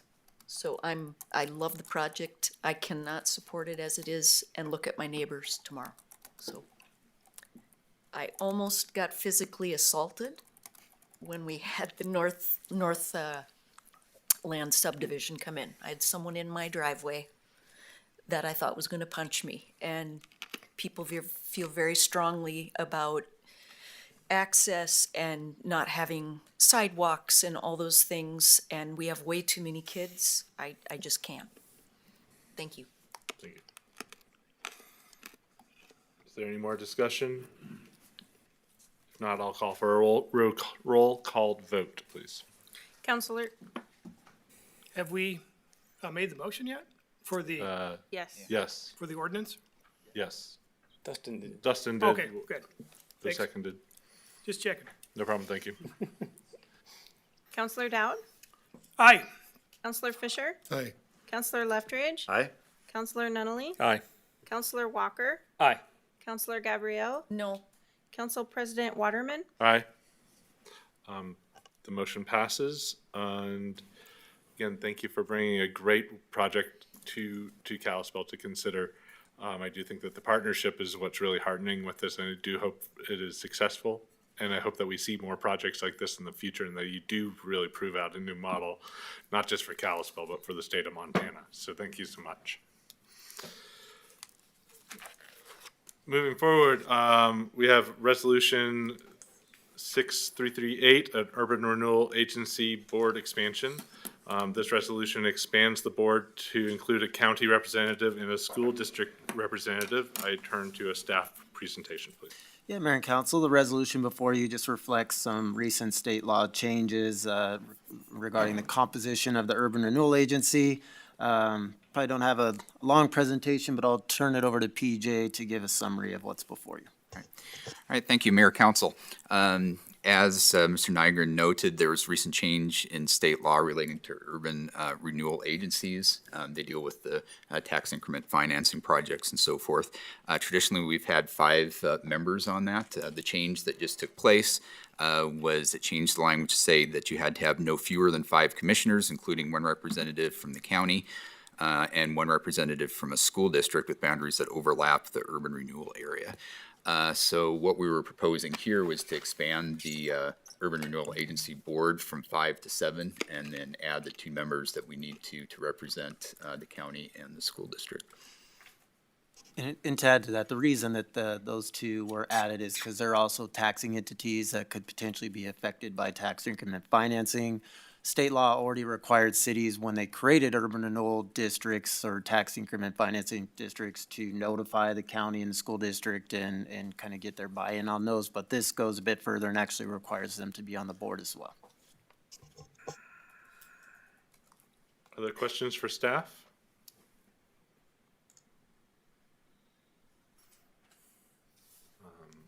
There being none, I'd entertain a motion for the resolution. Oh, sorry. Let's move into public comment. Been right ahead. Are there any participants who would like to provide public comment on this matter? If you are participating online, please use the raised hand feature.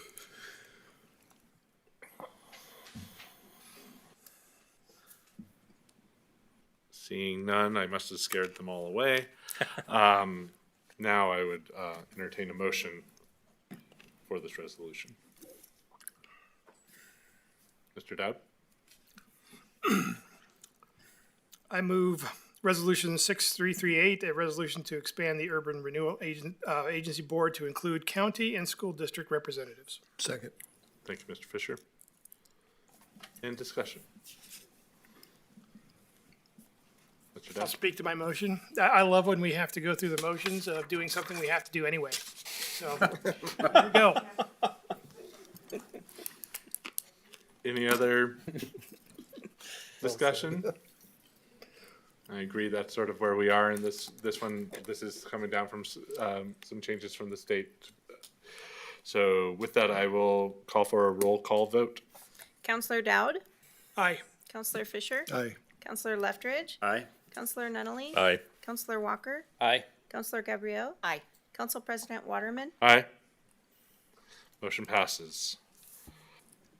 All right, now we got to move on to Resolution 6339, Mayor and Council salary adjustments.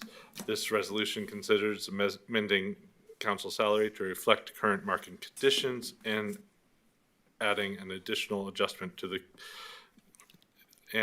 adding an annual adjustment to the consumer price index. Staff presentation? Yes, council, what you have before you, it's, we've had discussion during preliminary budget multiple times, going back years as well as this year, just talking about adjustment to council salaries, which hasn't happened since 1997. As we all know, since that time, 1997 and 2026, we're going on almost 30 years without an adjustment. Prior to going into final budget, this resolution, just like any of city employees, requires a council resolution in order to authorize that going into final budget. If this is approved, would increase the overall council budget by $52,000 going into fiscal year 27. Additionally, the proposal does add an annual increase tied to the CPI index just to keep up so the city wouldn't be in this position going forward into the future. So with that, I'm happy to answer any questions. Are any questions for staff? Mr. Dowd? Yes, Mr. President, thank you. Mr. Nygren, how much does a planning commission board member make a year? Nothing. How about a parking advisory board member? No committee members make any money. Thank you. No further questions. Any other questions for staff?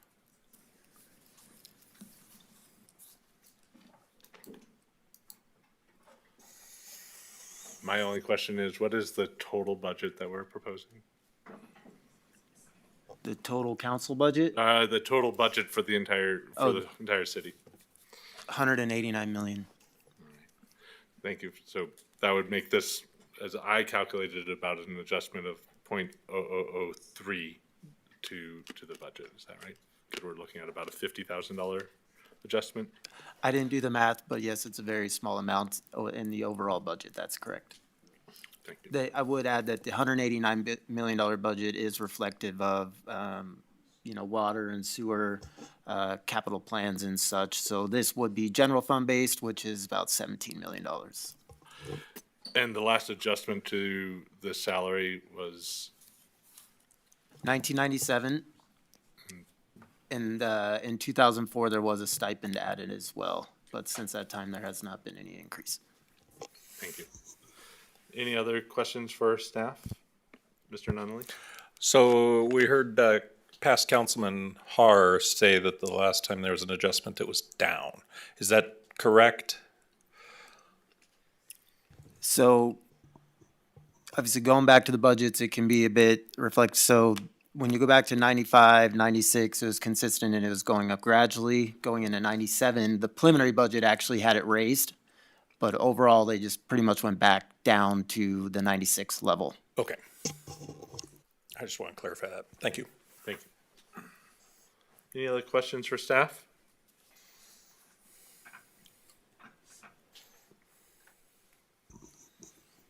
Then I'll take public comment on this item. If you have any questions or if you're online, please raise your hand.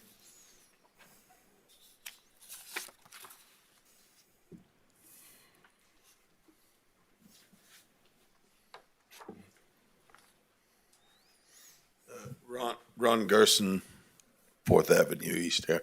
I must admit that I wasn't at preliminary discussions about how much the increase is intended to be, but being a party to several organizations on a completely voluntary basis and knowing how much time goes into that, I appreciate the time that the council members put into and the mayor. And, we need to be realistic. Comparative benefit. It's worth the investment in keeping council members happy. I would be very much in favor of your granting yourselves that increase.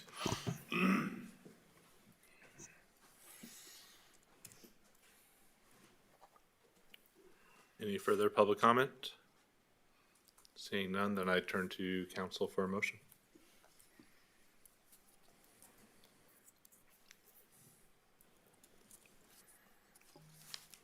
Ms. Gabriel.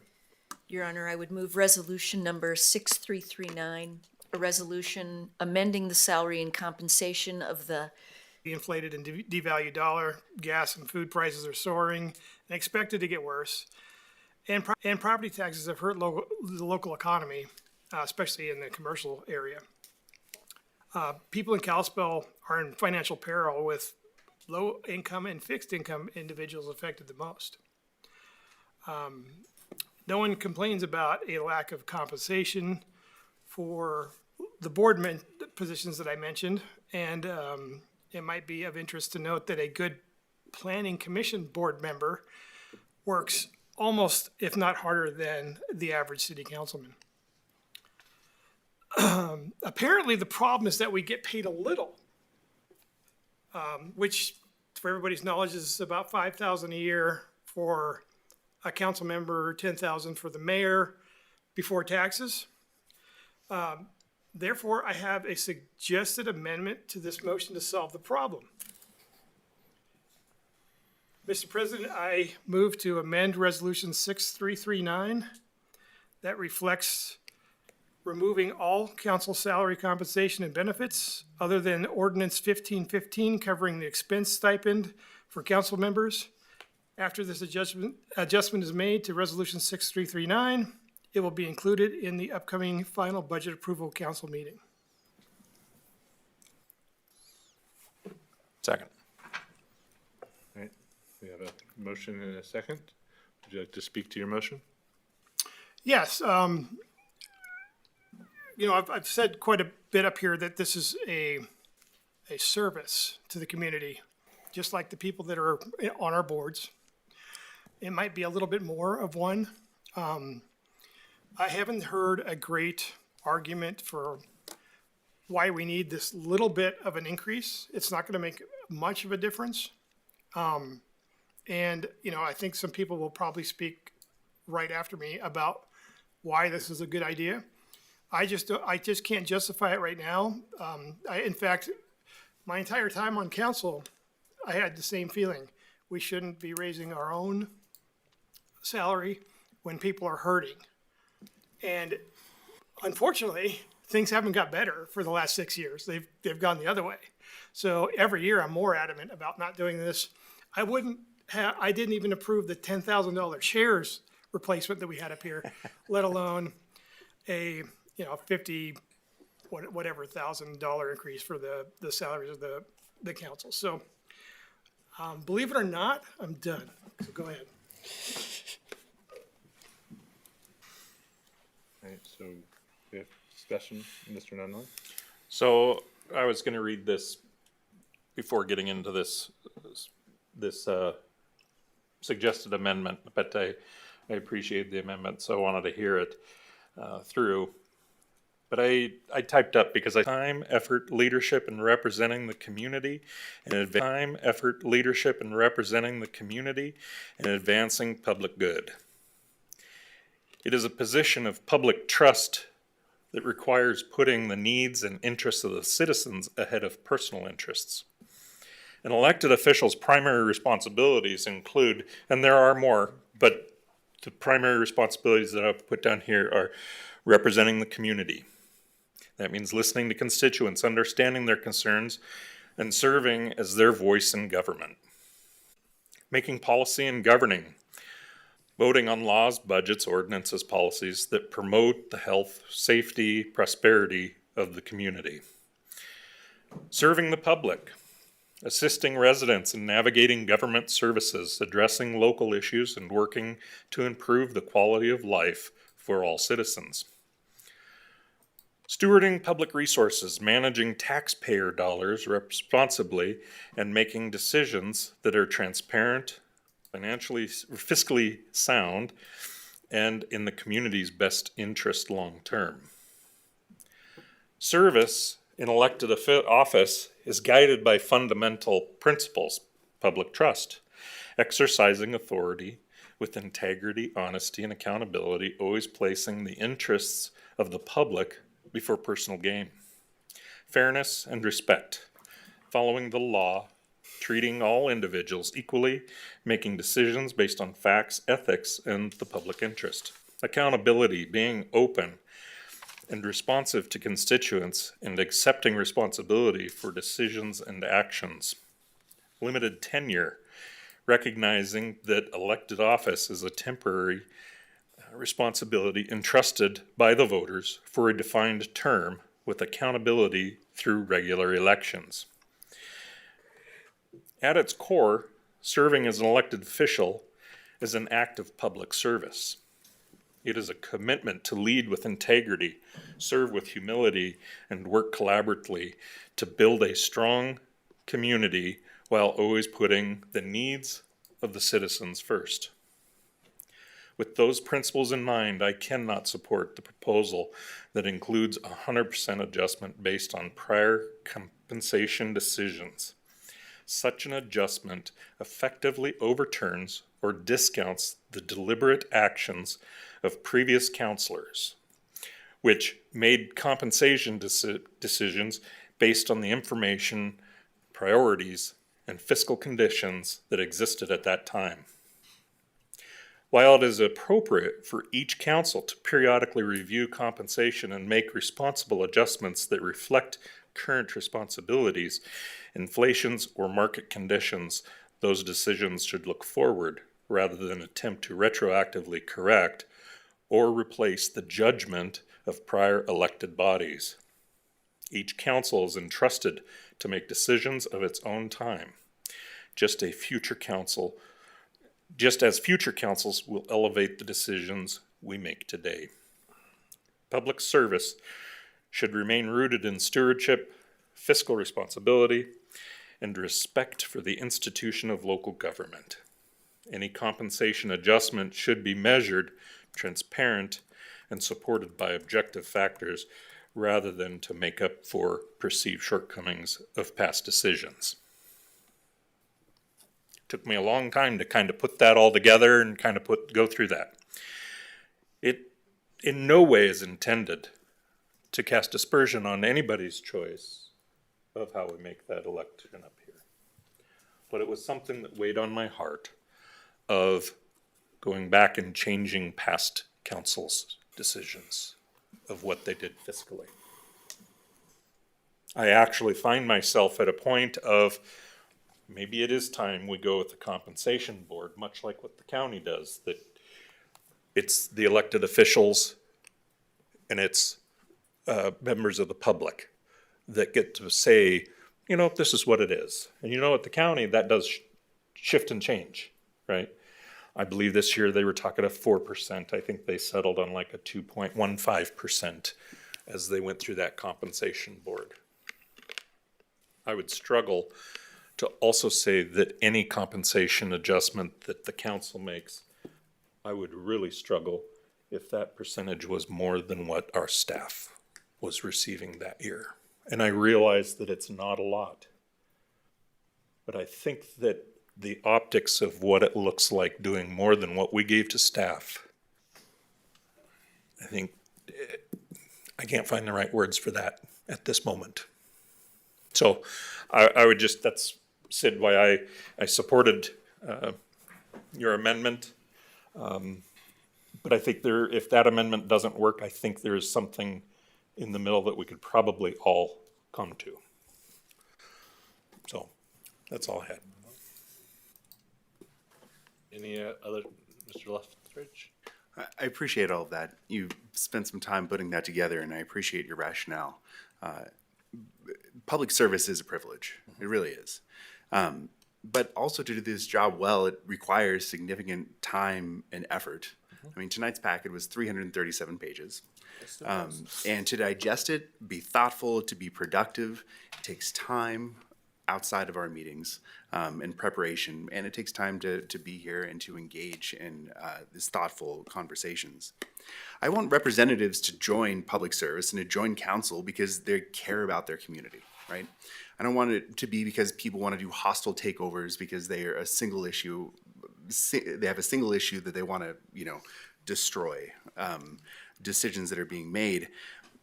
But if people cannot participate because they can't take the time away from work, they can't take the time away from their families, because they are, low income or they don't have that opportunity, I don't want to foreclose the possibility of them being able to supplant some of their income by being able to take the time necessary in order to participate in public service.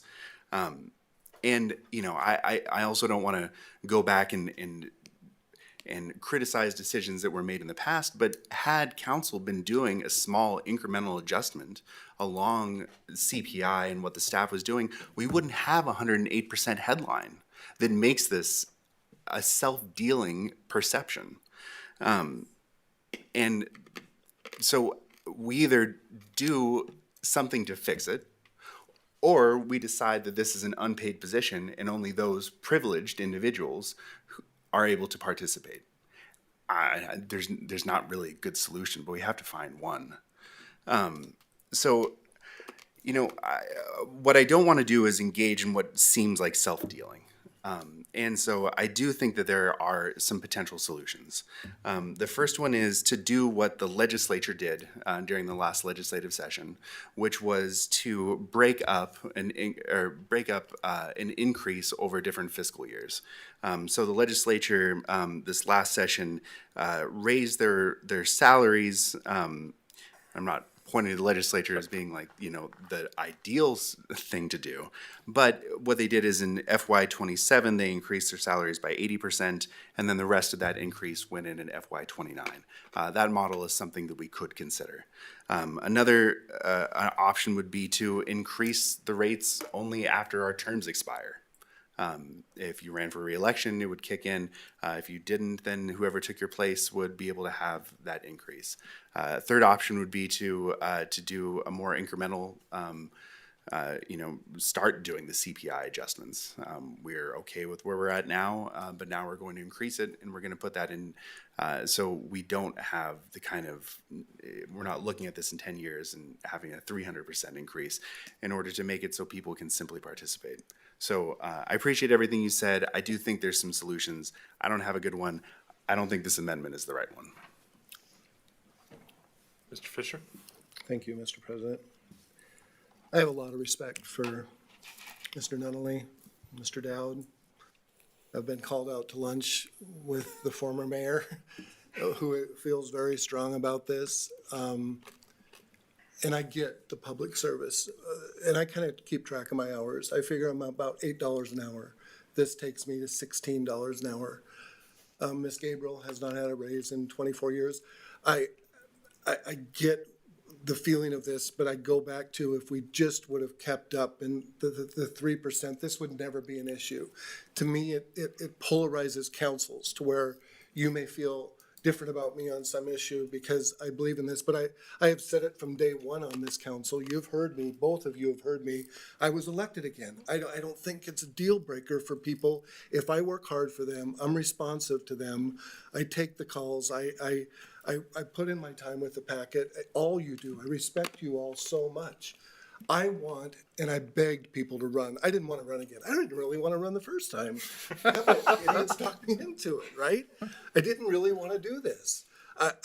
It cost me money to come home. I want to be off vacationing, right? And that's nobody's fault, but I want to serve. I love Kalispell. I love Flathead County. I just don't want it to be a polarizing situation anymore. I don't care if we cut it back to 80%. It's not the point. I want to just get the 3% on the board, a small bump up for somebody that served 24 years, some of you longer than me, and still the respect of all those councils who chose no.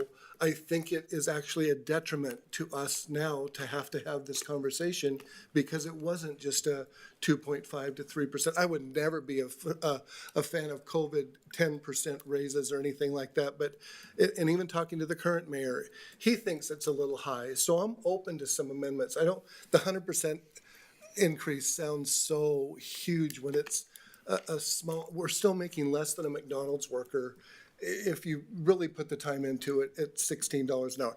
Then health benefits come up. I get health benefits, and that's worth about $700 a month to me. I don't get the retirement because I'm already drawing retirement. Some of you do. So there's always that give and take. I just think, and I've always said this from day one, I think it makes it a lot easier on city managers, councils, if we just set it today that we get caught up. We're still 4,000 below the equivalent city out there on the averages. The only city making less than us is Great Falls. 5,500 would be the only one, if memory serves me right. I'm shooting from the hip here, but up to 27,000, that's outrageous. And then you see some of these city councils out there making a living off of it, $217,000 a year. Disgusting.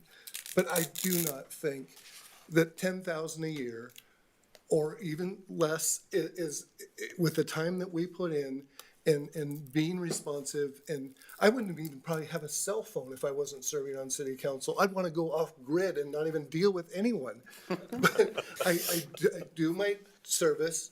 And I don't think this is outrageous. I think it's blown out of proportion with 100% because it's only a $10,000 wage. And I know that's a lot to a lot of people, and people are struggling out there. But you know what I do with the people that's struggling? The lady that came in here, Mrs. Porter from Marion, trying to find a home in the Flathead, she's having lunch with my mom this week. I reach out to her, I give her a call, she's meeting with her at Village Greens, maybe they'll be roommates, they're having lunch together.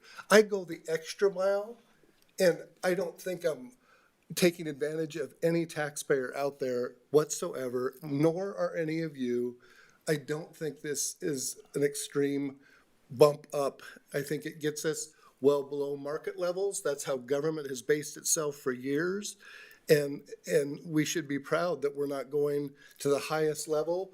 We're going to a reasonable level, and I think you all deserve that. I really do. And there's expenses. I probably give more to charities and to events and go to things I wouldn't go to if I didn't serve on city council, which is a cost to me on a fixed income retirement. I'll never get any more. Oh, I get my 3% bump on my retirement each year. But I think this takes this off the plate for future council members. It won't be politicized. It won't be a big headline in the paper.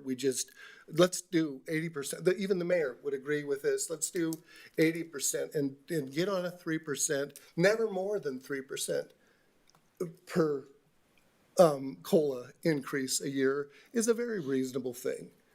And it doesn't read 100%. Jack can put in there 82%. I don't care what it is, but I have always been, and I'm not going to change now, even with Mark Johnson yelling at me at lunch. I'm not going to change now. I'm just not going to do it. I've always said that this is appropriate, and I will stand by that.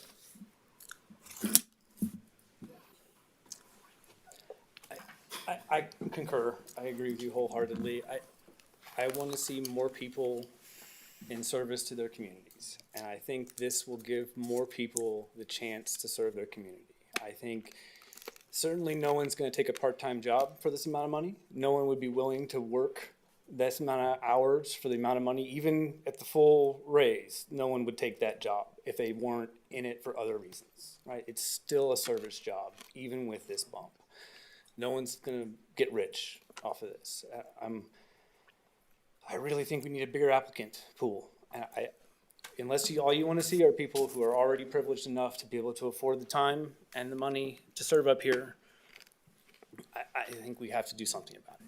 I fully support fixed adjustments, no more than 3%, every year to keep this out of it being political. Because again, yeah, 108 sounds really big, but it's a $5,000 bump. I would like a second bite at this. Thank you, Mr. President. May I? Yes, you can. I did. I begged people to run, and they ran the numbers, and with having to have daycare or get a dog sitter, and then we go for a trip, which is, they're incredible trips where you learn so much, and to take a week off work, as Mr. Nunnally would have to do and take his vacation time, or Mr. Dowd leaving his business, there's a hard cost to people, and they look at it and they're like, I don't want to run for that. I can't afford to make that happen. That has always been you spelled it out very well. My biggest intent is to have a full pool. I want to see 4 people in each ward running. I don't want to see one, and I'm not bashing anybody, right? I want to see more people on that ballot and have to explain things like this and things like public service and their belief, as you did so eloquently. That's amazing. I just, I want a full pool, just as Mr. Walker said. Last bite. Any other comments on the motion ahead of us? Sure. I've been doing this since 2003, obviously not in it for the money. Mr. Fisher makes a very valid point, with those of us who work jobs having to take time off. I get 2 weeks of vacation time every year. So I'm not usually able to go to DC. I'm not usually able to go to Helena and take part in any of the professional development because I don't have enough vacation time. I've had to take care of sick family members for the last 6 years. So what you're doing by, in my opinion, by not allowing any type of an increase is you're stagnating and holding this council responsible now for another however many years. We can go back and blame other councils for other things, but now we have to take that responsibility as well. So by not increasing, and we're not asking for a huge raise. I know they wrote 108%, and that unfortunately sells newspapers. And I think what's happening with keeping it where it's at or even going down, as Mr. Dowd's proposing, is it makes public service accessible to working class residents. It makes it not attainable to working class residents. It's only the independently wealthy or the retired. I don't want a council. We had that. We had all retired people up here when I got on, just almost everyone was. And then some younger people started to run. I think that's really important. But people ask me all the time, why are you still on there? You don't get paid, do you? And I said, we get a stipend. Well, what do you get? Well, we get this. And they're like, are you kidding me? You spend that kind of time. We have 700-page agendas. We've been here till midnight sometimes for meetings. We've gone from 2 meetings a month to 4 meetings a month. Yeah. I mean, there's been a lot of changes. We're responsible for a $190 million budget. Is that not worth compensating somebody, for something, to learn about what they need to know to pass that budget and to do all the pieces that go with that? I just think it's unfair to, and I don't mean fairness to us, I mean it's unfair, I believe, to our staff to have to continue going through this. How much time has been wasted on this issue over the years? We have the same discussion every year. And in past years, we've been shamed into not making any kind of adjustment. And I don't care if I get it or not, but shame on us for shaming council for making this such a contentious issue.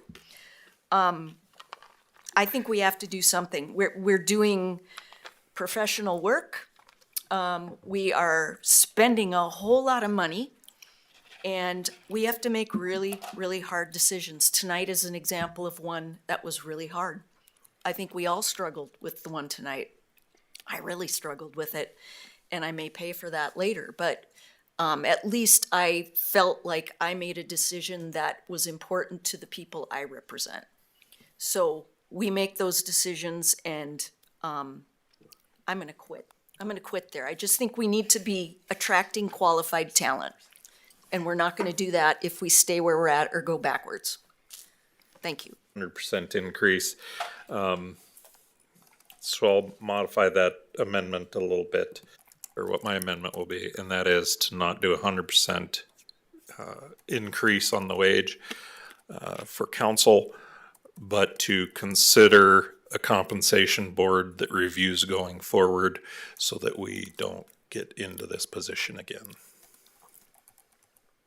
Second. We have a motion and a second. Discussion on the motion. Ms. Gabriel? Just a question on who that independent group would be. So I think that, much like the county, it's the elected officials for the county and 2 citizens within the county that sit on that compensation board. I could see something similar to that. In the city, we've got basically council, we've got city municipal judge, and then we've got 2 citizens from city of Kalispell. So it would still include someone from council, though? How would that? Well, I think all the councils should be on it. Oh. Would this compensation board simply be for council and mayor, or would it have broader duties in terms of compensation for the entirety of staff? So great question. I would think that the compensation board should be seeing what that is for what that percentage is overall, very much like what the county does. Mr. Fisher? I don't want to see another unpaid board. I think this is our decision. I think we take the heat for it. And we cap it at 3%, and it's not an issue for anybody else. Like Ms. Gabriel said, hours of discussion with these poor people who'd rather get to bed and do their jobs. I think we're already handling that by capping that at 3%. Mr. Walker? Yeah, I think that would just kick the can again. I think we're here, we're ready to put an end to it. Let's do it. Any more discussion on the matter? Shall we have a roll call vote on Mr. Nunnally's amendment? Counselor Dowd? Aye. Counselor Fisher? No. Counselor Leftridge? No. Counselor Nunnally? Aye. Counselor Walker? No. Counselor Gabrielle? No. Council President Waterman? No. Okay, so we're back to the original proposal and resolution was summarized. Mr. Dowd? Last attempt at an amendment. I move that we amend Resolution 6339 to have the compensation go into effect after the current term of each council member sitting up here. Or not sitting up here, each councilor and mayor that is currently elected. So basically, when my 2 years is up, 2 years from now, it would go into effect for my position of Ward 4. 4 years when Jez is, that's when his would go.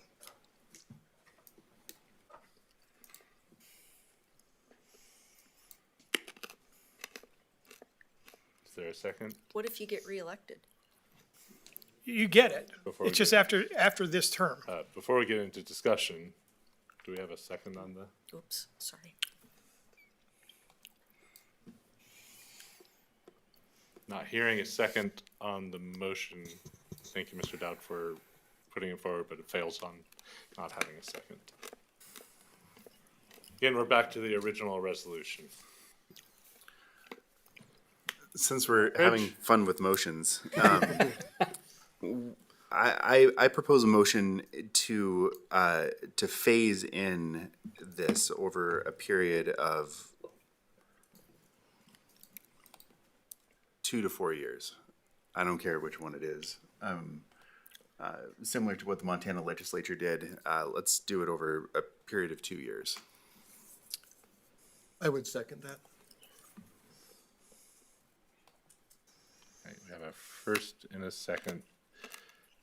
Mr. Lethbridge, do you want to define what the phasing in would be, what the percentages are, first year and then the second year? With the first year, I think it would be a 50% increase. The second year would be a 50% increase. And then it would be, after that, a cap of 3% CPI. To clarify my second to all that, second. Thank you. We have a motion and a second to look at a 50% increase in year one, second year going to the, as proposed to 100% with a 3% cap. Subsequent, correct. Subsequently, and then also keeping the rest of the resolution, the CPI, in there as well. So discussion on Mr. Lethbridge's amendment to the resolution. Ms. Gabriel? I like it a lot. I think it's a great compromise. I agree. I think nobody's out to line our pockets. I just, again, I want people to be able to see what they're running for in the future, know that they're gonna get a 3% bump, know how to plan their vacation or their lives or their kids, their pets, what have you, and hopefully this gets more people, and we've been beat up online, this isn't gonna get more people to run. I think this has a potential, and there's a definitive answer and a 3% raise for them that they'll be able to budget for. Totally support this. For clarity, it's CPI maximum of 3%. Correct. Correct. Thank you. Any further discussion on the motion? And this is the amendment to the resolution. Any further discussion? Seeing no more discussion, I would call for a roll call vote. Counselor Dowd? Aye. Counselor Fisher? Aye. Counselor Lethbridge? Aye. Counselor Nunley? No. Counselor Walker? Aye. Counselor Gabrielle? Aye. Council President Waterman? Aye. Motion carries. Thank you all for the conversation. But again, thank you all for what is really good still need work to in vote on putting the main the conversation in here. So We have to do the main motion now. we still have to do the main Yep. motion? That was just the amendment. Ah, darn it. That was just, that was, I was all excited that we're moving forward. Okay. Not yet. So, main motion, so we've amended the motion to put a 50% into this year's budget, 50% into the next year budget, with the CPI not max going above 3% in the future. That is the motion on the table that has been amended. Now I'll call for a roll call vote on that. Counselor Dowd? no. Counselor Fisher? Yes. Counselor Lethbridge? Aye. Counselor Nunley? No. Counselor Walker? Aye. Counselor Gabrielle? Aye. Council President Waterman? Aye.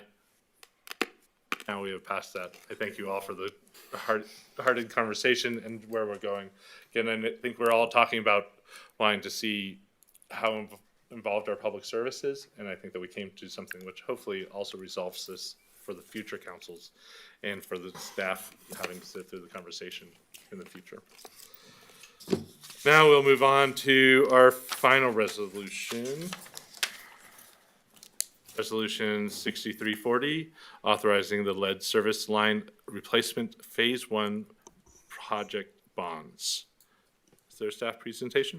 Yeah, brief, council. This is providing the authorization of the issuance and fixing terms for bonds related to the lead service line project already budgeted. It would be for two loans in the amount of $692,000 and $414,000.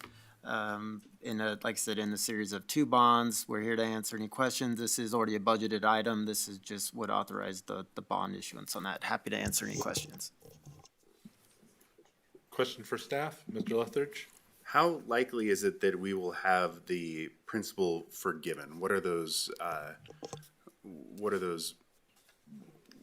requirements? And if you were a betting man, how likely is it to be forgiven?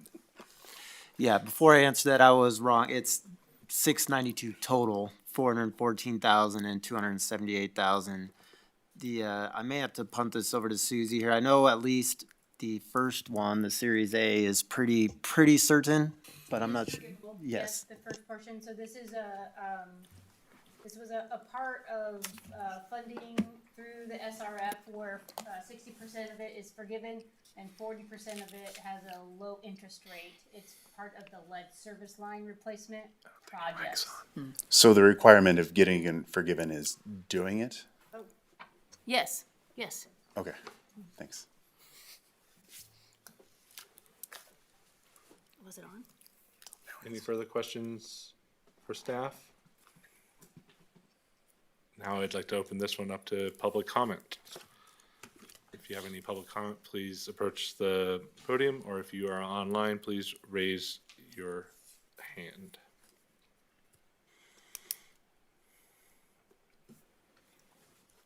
Seeing no public comment, look to council for a motion. Ms. Gabriel? Your Honor, I would move resolution number 6340, a resolution relating to 692,000 water system revenue bonds, DNRC LSL replacement program, consisting of 414,000 subordinate lien taxable series 2026A bond and 278,000 taxable series 2026B bond, authorizing the issuance and fixing the terms and conditions thereof. Second. Thank you, Mr. Walker. Discussion on the motion.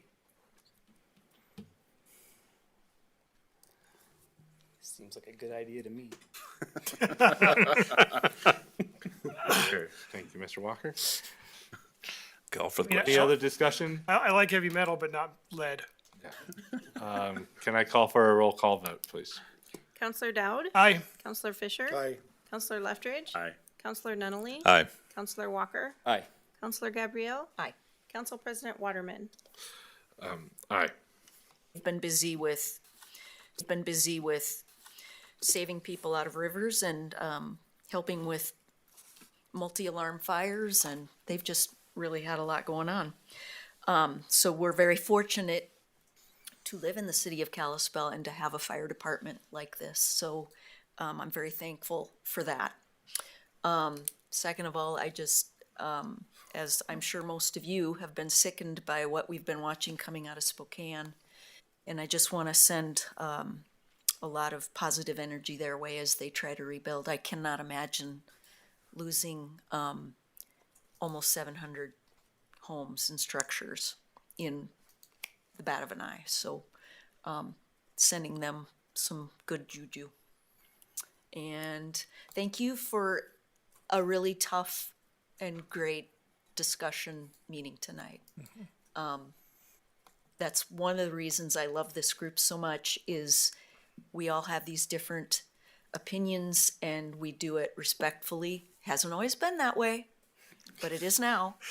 And we can have different opinions and not get beat up for it. So I really appreciate all of you for behaving in that way. Thank you. Mr. Walker? I'll try to keep it to under a half hour. You're right, Carrie. Certainly Spokane needs a lot of thoughts and prayers as we're moving through this. That also goes for our own community up towards Olney where we have evacuations taking place. We're in a rough time. In fact, I asked our OES coordinator today, I said, what's this lining up to with 1910 fires and what was it like then? If you look at watch duty, it's looking bad on the west coast. Oregon is pretty much a big giant flame. Eastern Washington's the same. I do think we do need to take a look at ours too, right? And are we doing everything we can as we're moving into these conditions when it comes to developments and accesses in and out through spaces? So I think tonight was a good thought for me we probably need to take a look at some of those things. Last week, I am sorry I missed it. I had a fun much more fun meeting. I had Hog Committee meeting as we're moving up to the Northwest Montana Fair and Rodeo. But I realized we have a problem, and we've been hearing it from citizens. We need to come to a do something action state with how we're recording our videos and how they're going up online. Because I've had people that have been out of town that follow us and read when they're out of town or watch when they're out of town, and they can't access the videos all the time. It's choppy. I still never even got to see all of last week's meetings as of this point. So I think we need to probably figure out what we're doing with this software package that we have. So, and then I hope to see you all at the Northwest Montana Fair and Rodeo next week. So we're going to have a lot of fun and have a good time. So swing on by. Thank you, Mr. Lithridge. I'll be there and track you down. All right. I appreciate what you said, Ms. Gabriel, about the conversations here. It's very good, and I'm going to take it dark real quick. This weekend, I drove by a group of about 8 people by the Starbucks that were dressed in black, full masks, with a Confederate flag, racist signage, with the full intention of intimidating a gathering across the street. I don't know what the gathering was across the street, but it was the Depot Park full of families. I just can't imagine under any circumstances that kind of behavior is acceptable in our community. And I just can't condemn it more. That is not what this community stands for. That is not what our citizens stand for. And it was a real shame to see that. I have this platform and wanted to say that on behalf of the people of Kalispell, that is not who we are. Thank you. Nothing. Mr. Dowd? Yeah, I also witnessed that, and it's sad. Now, I'll fight tooth and nail for their right to do that, even though I disapprove of it heavily. But if you think back to, you remember a couple years ago, we had the guy dressed in a Nazi uniform out there with a Nazi German naval flag in Depot Park. We got a lot of people calling in about it. He was on the sidewalk. He was doing what he was supposed to do. You have the right to free speech. What you don't have the right to is the repercussions of what you say. I did later find out that 2 days later that guy was fired from his job. And, things like that happen to you. Yeah, karma will get you. So anyway, long story short, it's better to be kind to your neighbors and live peacefully together than cause all this strife that we're having nowadays. I have a little report. I was down at the cruise, or when they were cruising last Friday night at 9:30. Specifically to check out a certain parking lot that's been brought to our attention multiple times. I was happy to see that the private property owner actually put up a barrier that said private property. There was nobody in the parking lot. That was great.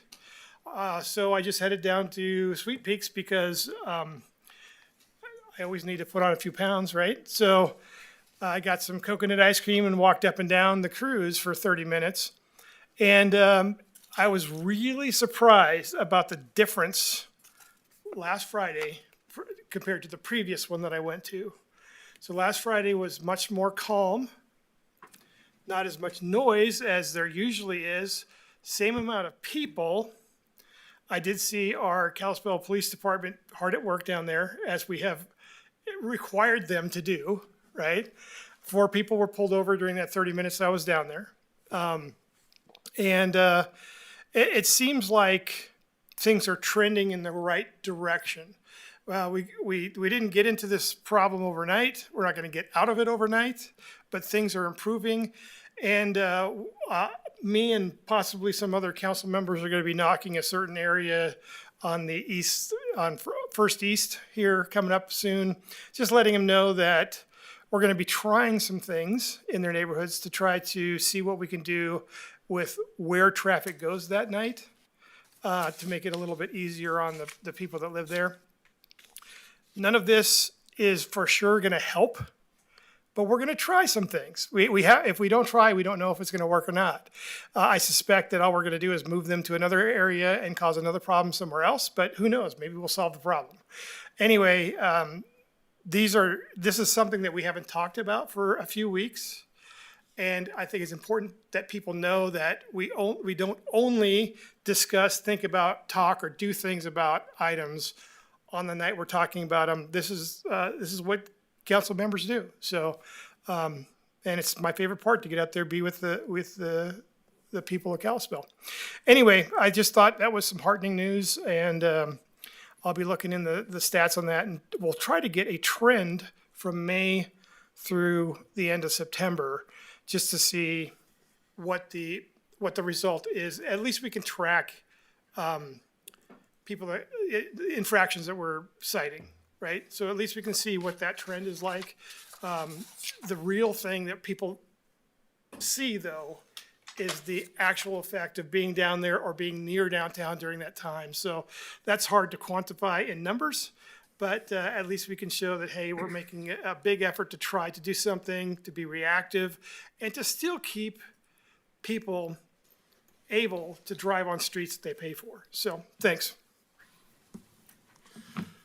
Thank you, Mr. Dowd. Thank you all for your patience as I filled the shoes of the mayor. It is not that easy to wrangle and move everything, but what I really do enjoy, and I have to say what Ms. Gabriel said, I enjoy being able to work up here and have conversations with you, because I do think that our respectful nature does emanate out into the community.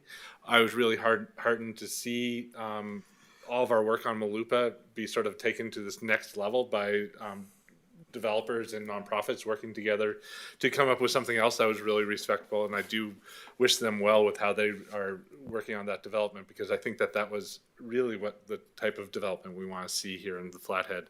And then I just have to say again, yeah, the fire department and the amount of work that they've been doing, they have been on, we've had a couple of 4-alarm fires, but going above and beyond self to be able to really put themselves at risk to save a citizen really just makes it so exceptional of what our Kalispell Fire Department looks like, and how I believe we on council all have their back, but this community really has their back, and they really do keep a good watch out on all of us. So truly thankful for that. And then I do look forward to seeing everybody at the fair. Was happy to share that because I do think that the fair exemplifies everything that's great about America, but most importantly, everything that's great about this community. And I do hope to see everybody there at the fair and to enjoy Fair Week as it comes in next week, and the parade that we have coming in with both high schools playing this Friday. So with that, we are adjourned.